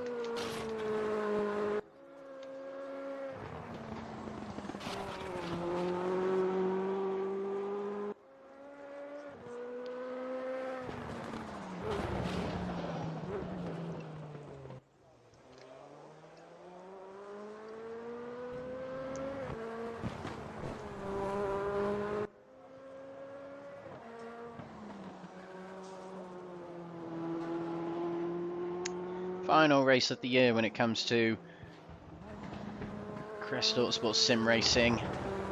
Rallying is still going, but the racing is ending tonight with this final race here. This is race 36 of the season, round 12 of the championship. The World Touring Car Challenge comes to an end now, hosted by Crest Autosport and NXTGEN Racing. Stay tuned to Crest Autosport and NXTGEN Racing by giving us a like, follow, share, and or subscribe. Thank you for being with us on this journey as well. Here we go, we're on the grid. The final race of the season is about to get underway. Stephen de Grevelia flashing the lights to let us know he's on the grid. Eamon Hakeem starts on the right, and away we go. Looks like a pretty good start actually from Eamon Hakeem. He breaks away at the front here, and down towards turn 1 we go. Let's see who gets the better run through the 2 corners here. Georgiadis with a big move to the inside. Georgiadis takes the lead here, taking 4 into 1 corner there. What a move from Georgiadis. Risky indeed, but he makes it through. Lee Horne with a brilliant first corner there. He's up into 4th place. That is where he needs to be. There, or 2 places lower is fine. What a start from the championship leader. What a move from Georgiadis. Oh, and off goes Jamie Dorey. Dorey is off into the gravel trap at the Ford curve. Has that put it out of reach for him? Not entirely sure what happened to him, but he's a long way back now. And he's got to claw it back. David Kernohan in 9th place. Not such a good start to this race for him. Guarding off from Jeff Purkiss, who can't quite get it to the inside at the Schumacher S. Through we go. Georgiadis still leaves, and he's got Eamon Hakeem alongside him. Into the chicane we go. Georgiadis still leaves. What? I can't get over how good that move was. Into the first corner. Lee Horne takes to the outside of Ian Deeney. A big move from Lee Horne there. He's made it through. Round the outside. What a brilliant performance on this opening few seconds, minutes even, of this 3-lap race here. Into 3rd he goes. As it stands, yes, he's champion by a long way.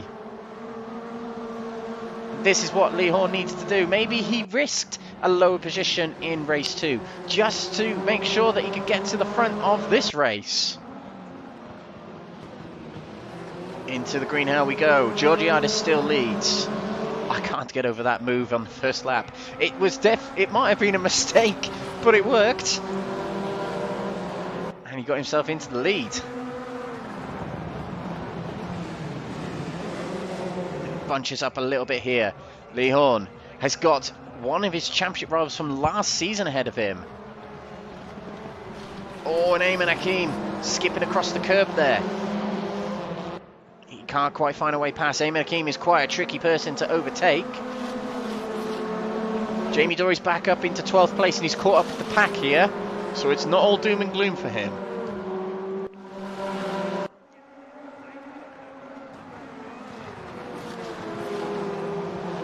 Eamon Hakeem getting all squirrely through the section there, and Lee Horne is into 2nd place. He managed to break past, but it's still a lot of drivers filtering past Eamon Hakeem. Deeney's one of them, Janssen's one of them, Fraser Rostance might have been another, but Eamon Hakeem has covered him off. We've also got David Kernohan to the outside of Roy Plummer here.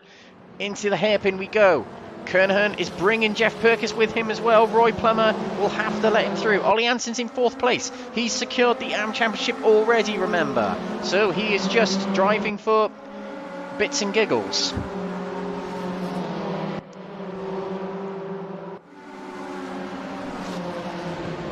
A lot of these drivers fighting for the championship might be a little deflated right now, seeing how well Lee Horne has done on this opening, not even half a lap. In Nordschleife terms anyway. They might be a bit deflated right now, but anything can happen.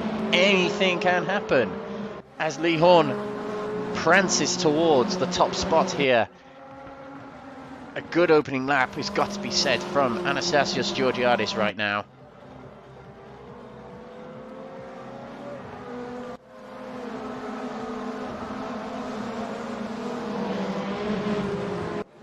Purkiss guarding from Elliott House.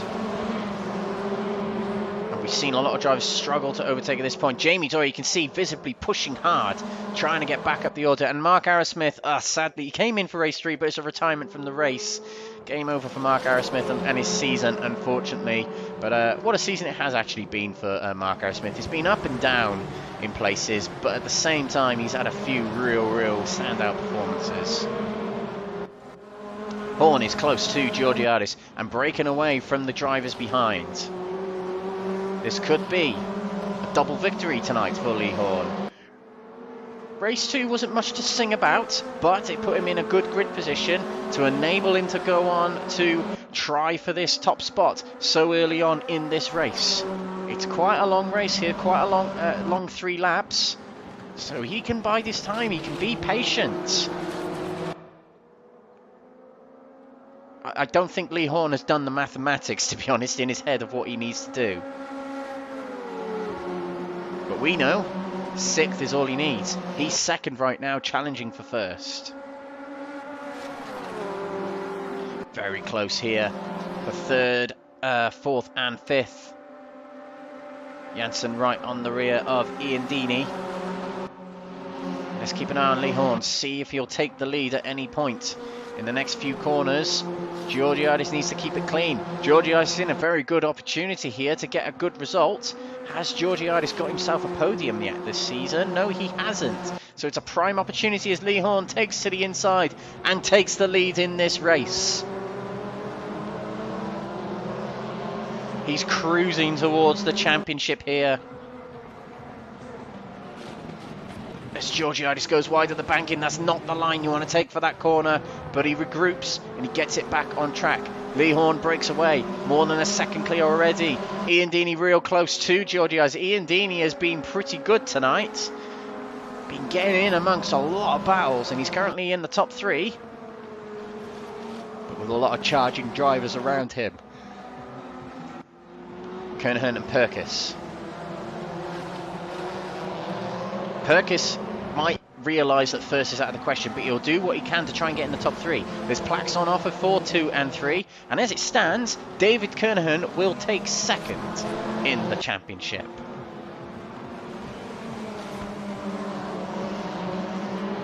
Yes, he will. Yes.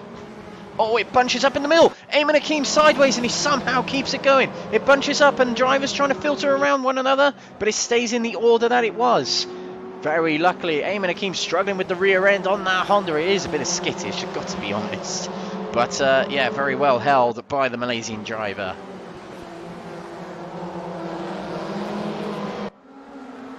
Over the hill, down we go again. Very fast, fun section of the track here. Airborne as they go down the bump there.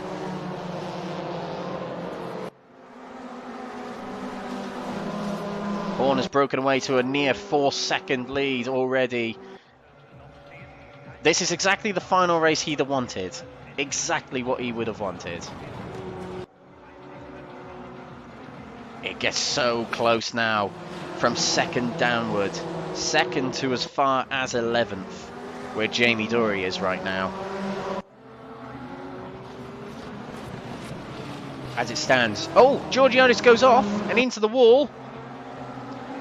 Oh, and he's trying to get it back in front of people. Oh, and Jamie Dorey is on the inside of Roy Plummer there. Roy Plummer's trying to avoid Georgiadis. Jamie Dorey doesn't seem very happy about Georgiadis cutting him off there. This has been a struggled race so far for Jamie Dorey. But he's alongside Georgiadis, only just though. We've also got Fraser Rostons chasing down Eamon Hakeem. You can see at the front here, Ian Deeney trying to break the slipstream. Along the main straight we go.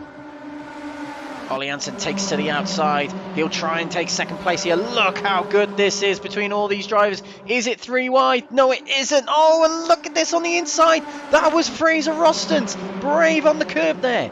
Look how close it is between all these drivers. It's side by side between Kernohan and Purkiss, and off goes Fraser Rostons. He has to be very careful, keeps it on the track, keeps it going. Very well held from Fraser Rostons indeed.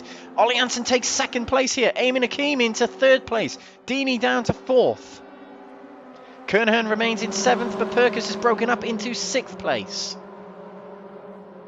The The Larders are struggling more than I thought they would tonight. Oh, and a big hit from Rostens. And into the wall he goes. A big hit on the rear of Iandini. And that sends him off, and that might have damaged his engine. Dini slow coming out of the chicane. And we can see Dorey and Georgiadis trying to peel through there. And Heike and Navalov is trying to break back up into the pack as well. So that puts Kernohan into 5th. Purkiss into 4th, and Fraser Rostens will retire from the race with heavy damage. A sad end to his season, but it looks to be a pretty strong 9th place for him, regardless. Purkiss up into 4th. What a night it's been for Purkiss. Pretty good driving. He struggled in race 1, but race 2 was very good, and in race 3 so far, he's kept his nose out of trouble.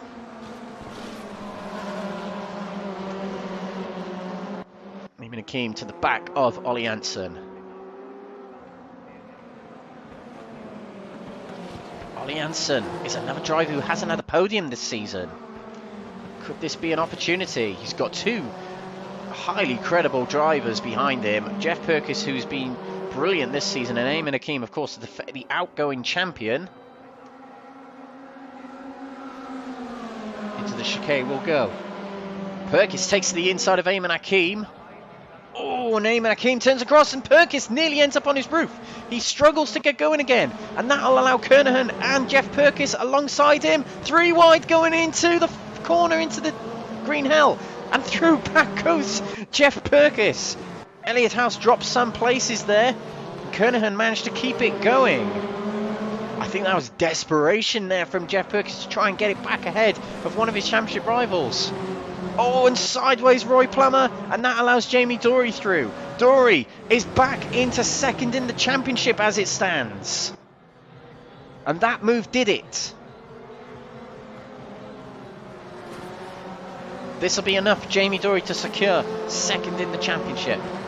He's 4 points clear. To be fair, if he stayed in 7th, it would have gone on a count back, which Jamie Dorey would have won. But he's real close to his rival here. Jeff Purkiss, all he can do is just try and get as high a position he can and hope Kernohan and Dorey get lower down in the field. It's, by the way, an 8.5 second lead for Lee Horne. A real champion's drive right here, right now.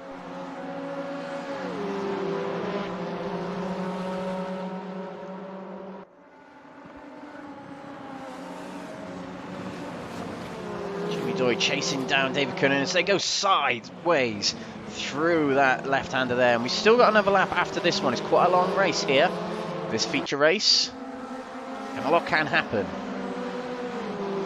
2 retirements so far, Fraser Rostens and Mark Arrowsmith.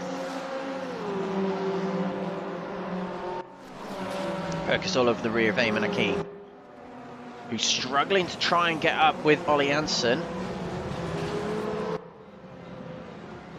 Ollie Anson will love to celebrate his AM category championship with a podium finish. It will be his only podium finish of the season.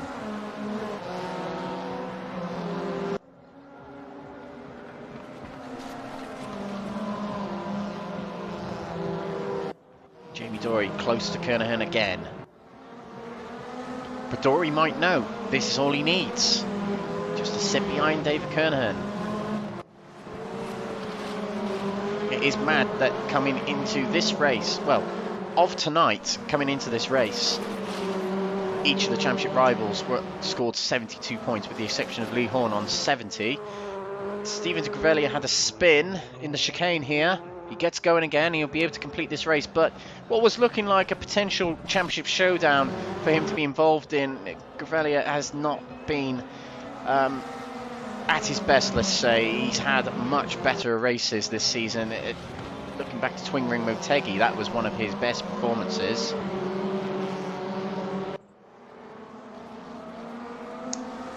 Just a bad day at the office it might be.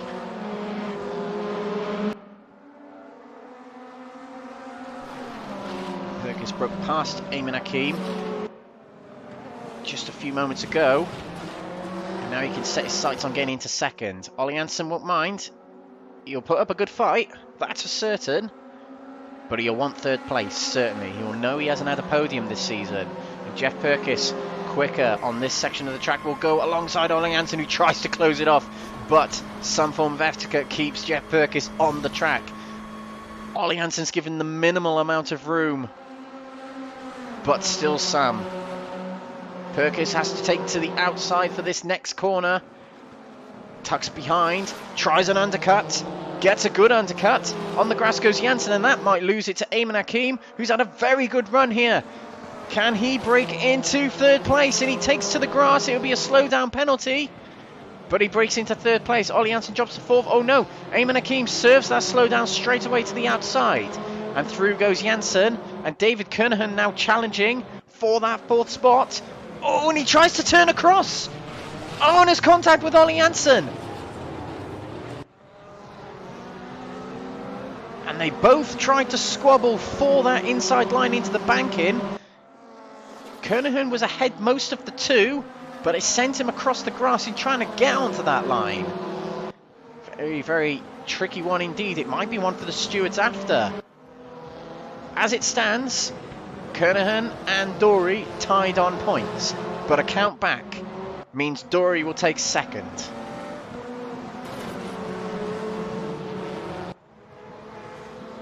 He's under pressure from Elliott House a little bit here. He cannot drop any more positions, can Jamie Dorey. Neither can David Kernohan gain any positions, with Jamie Dorey not gaining any. This is the big battle on track. 13-second lead for Lee Horne, by the way, and he's got another lap to go once this one is complete. The main battle we're focusing on is the battle for second and third. Who will take second? Oh, as Kernohan tries to squeeze to the apex on the inside of Ollie Anson, couldn't quite get it. Janssen is hanging on, trying to hang on for this podium. Dorey is looking all directions to try and get by Eamon Hakeem. Ollie Anson with a good run through that corner there. Dorey hopping it on the curb, trying to get it by Eamon Hakeem. And look at Elliott House, he's just waiting for something to happen to these drivers.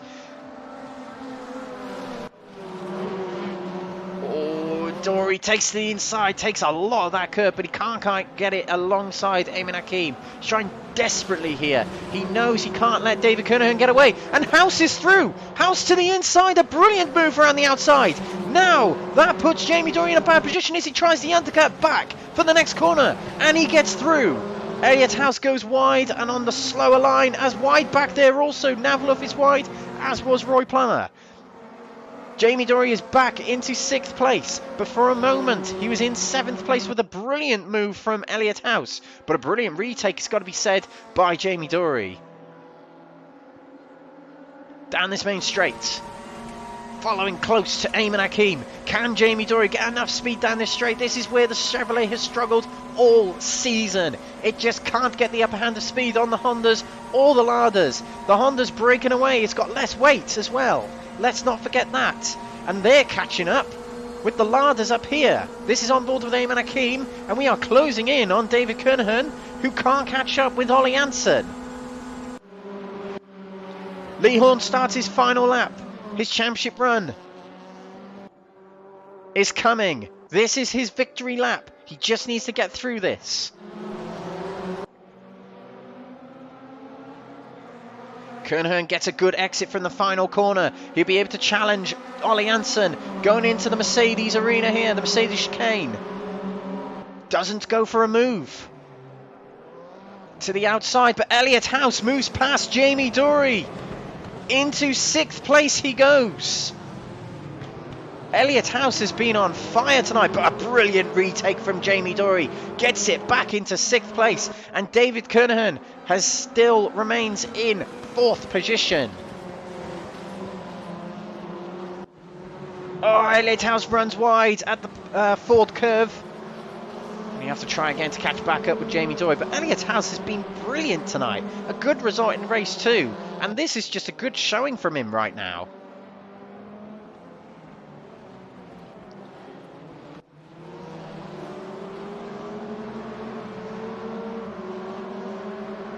What can Jamie Dorey do? Well, he doesn't need to do anything more right now, but he can't get anywhere less, and he can't let David Kernohan get away. But he has got the obstacle of last season's champion right ahead of him. Big lunge from Jamie Dorey to the inside.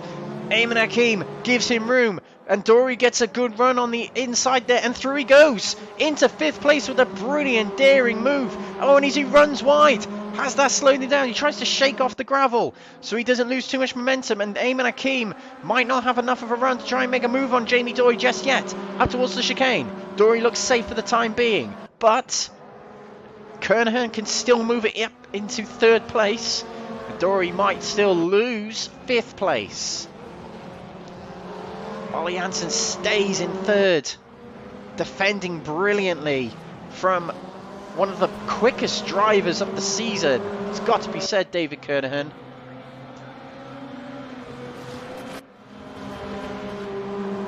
Final lap. As it stands, Dorey takes 2nd by 2 points from David Kernohan in 3rd. Jeff Purkiss will catch up with Kernohan by 4 points, so we'll finish the season 7 points behind David Kernohan, but for 4th place. And a big undercut there from Jamie Dorey. Brilliant through the corners as usual. Is technically alongside Kernohan, but Kernohan got the upper hand of speed and was able to pull back in front. Through this quick right-hander we go. It looked like Dorey had a little bit of understeer then, but a bit of oversteer there for Eamon Hakeem. Elliot House takes to his outside, but we've also got Jamie Dorey alongside David Kernohan. Can't get it alongside or in front. House is into 6th place. All over the rear of Kernohan is Jamie Dorey. Oh, I love how sideways they all go through that corner there. No move from Jamie Dorey. He doesn't need to do any more. Oh, and a big undercut there. Kernohan getting very loose, coming out of the hairpin there. And Jamie Dorey is into 4th place. Now he can set his sights on Ollie Anson. Can he make it a 3-peat of podiums again? He's had quite a few this season. Kernohan fights back, trying desperately to get it back up to Jamie Dorey. He needs Jamie Dorey behind him, and then more behind him. He needs Elliot House to join this battle and try and get back ahead of Jamie Dorey, but he needs him to lose more than that. There needs to be 2 cars between Kernohan and Dorey, with Kernohan in front. And so far it's not going to plan for Kernohan.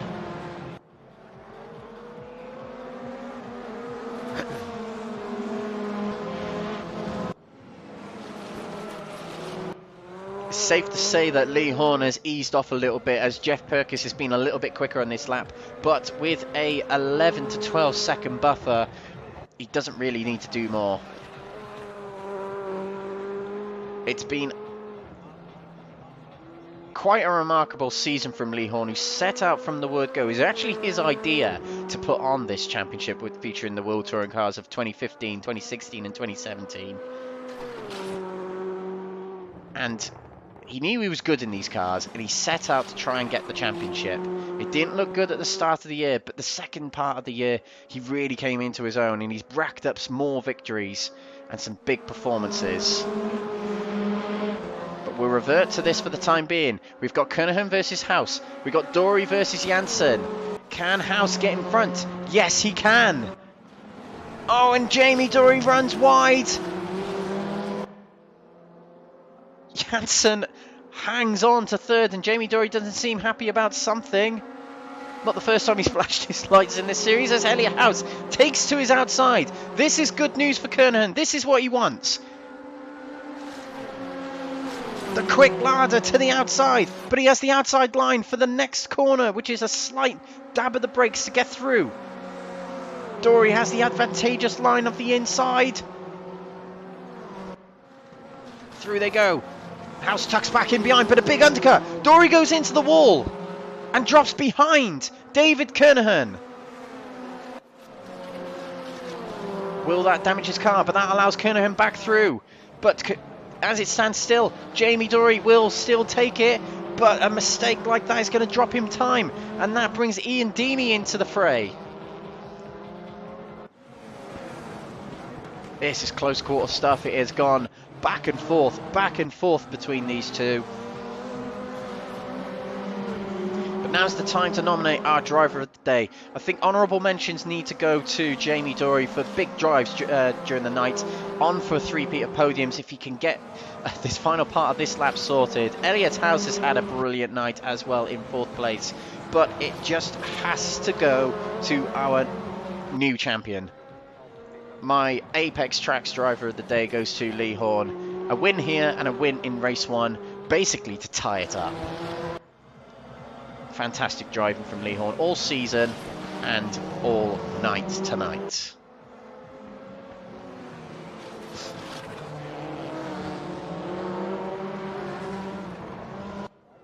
A few other sort of recognition awards I want to give to. Most improved driver of the season I'm going to give to Stephen de Grevelier as he runs wide coming out one of the corners there. But Stephen de Grevelier has had a breakthrough season in my opinion. Hugely improved. Hugely.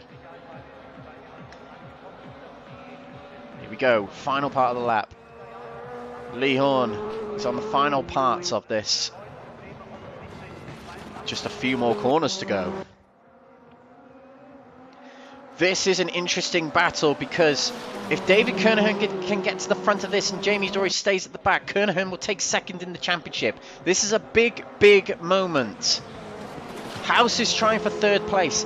Janssen is trying for 3rd to get his first podium. And a move from Jamie Dorey attempted. And he had to back out of that. Might have been a flash of the lights to apologise then. But that means David Kernohan will not be able to catch up with Elliott House. There's not enough time.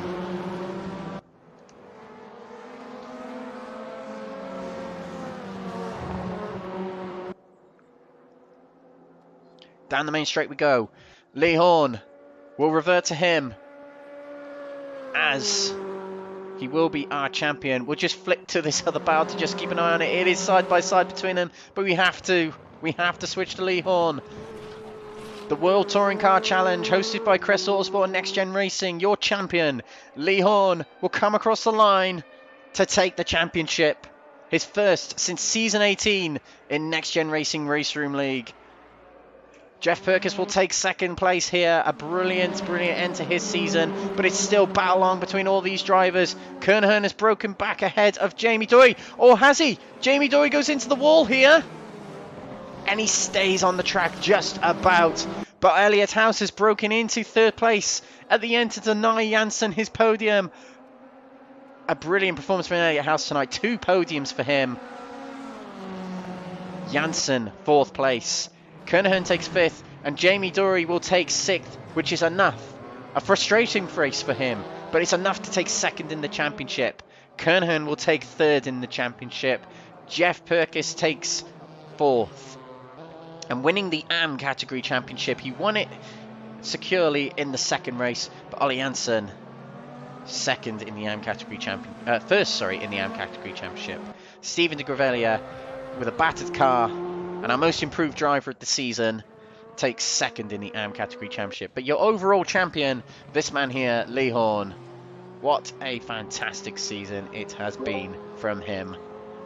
And soon we'll get an interview with him.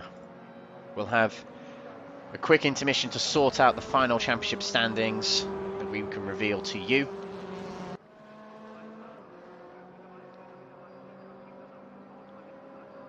But what a race that was. It was quite dramatic, particularly the battle for 2nd in the championship between Kernohan and Dorey.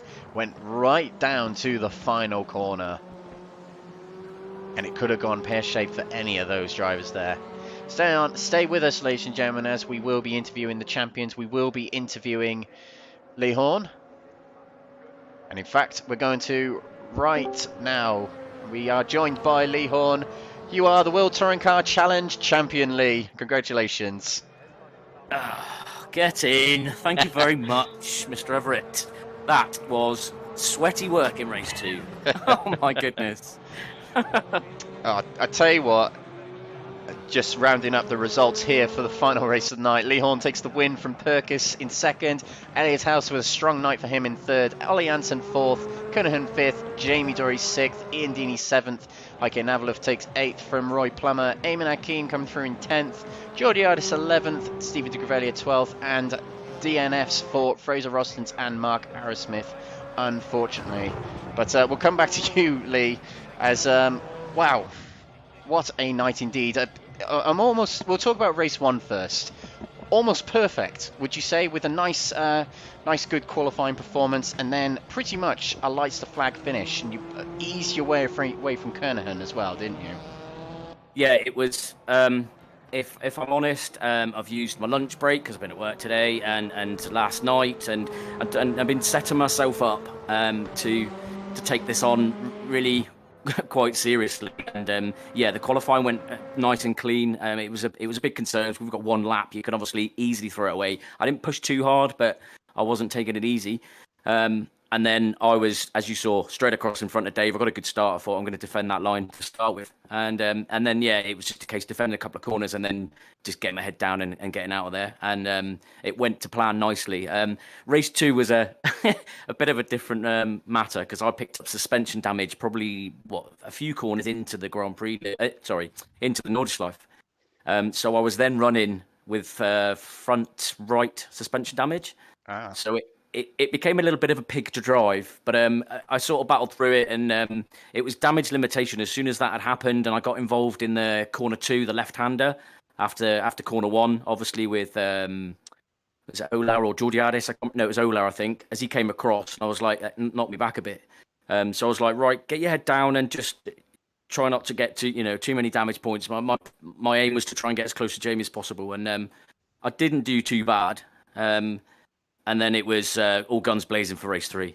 And yeah, that was head down, pick them off, get out there. And I pushed right to the end there and took two flying laps, 2 in a row. So very, very pleased indeed.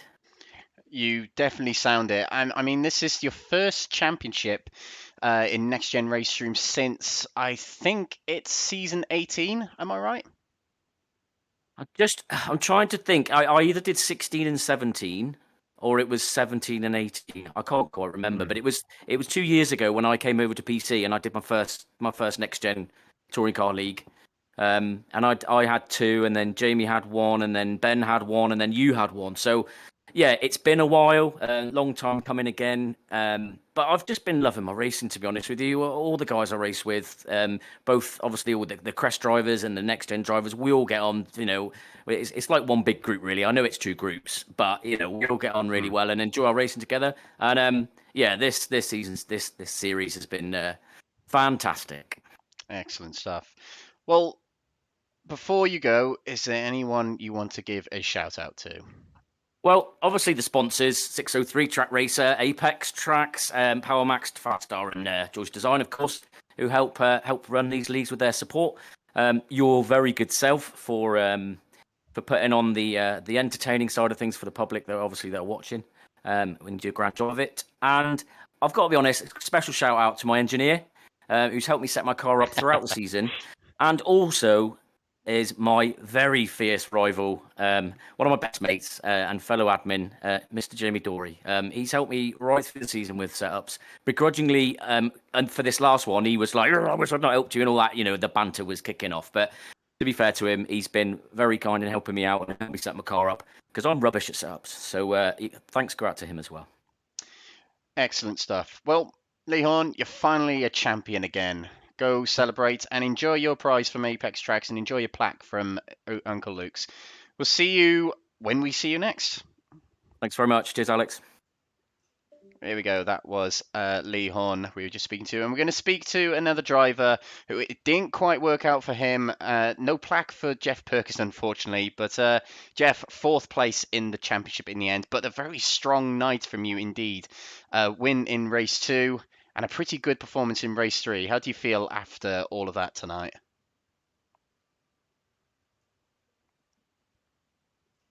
Okay, never mind then. We'll probably speak to Jeff Purkiss a little bit later on.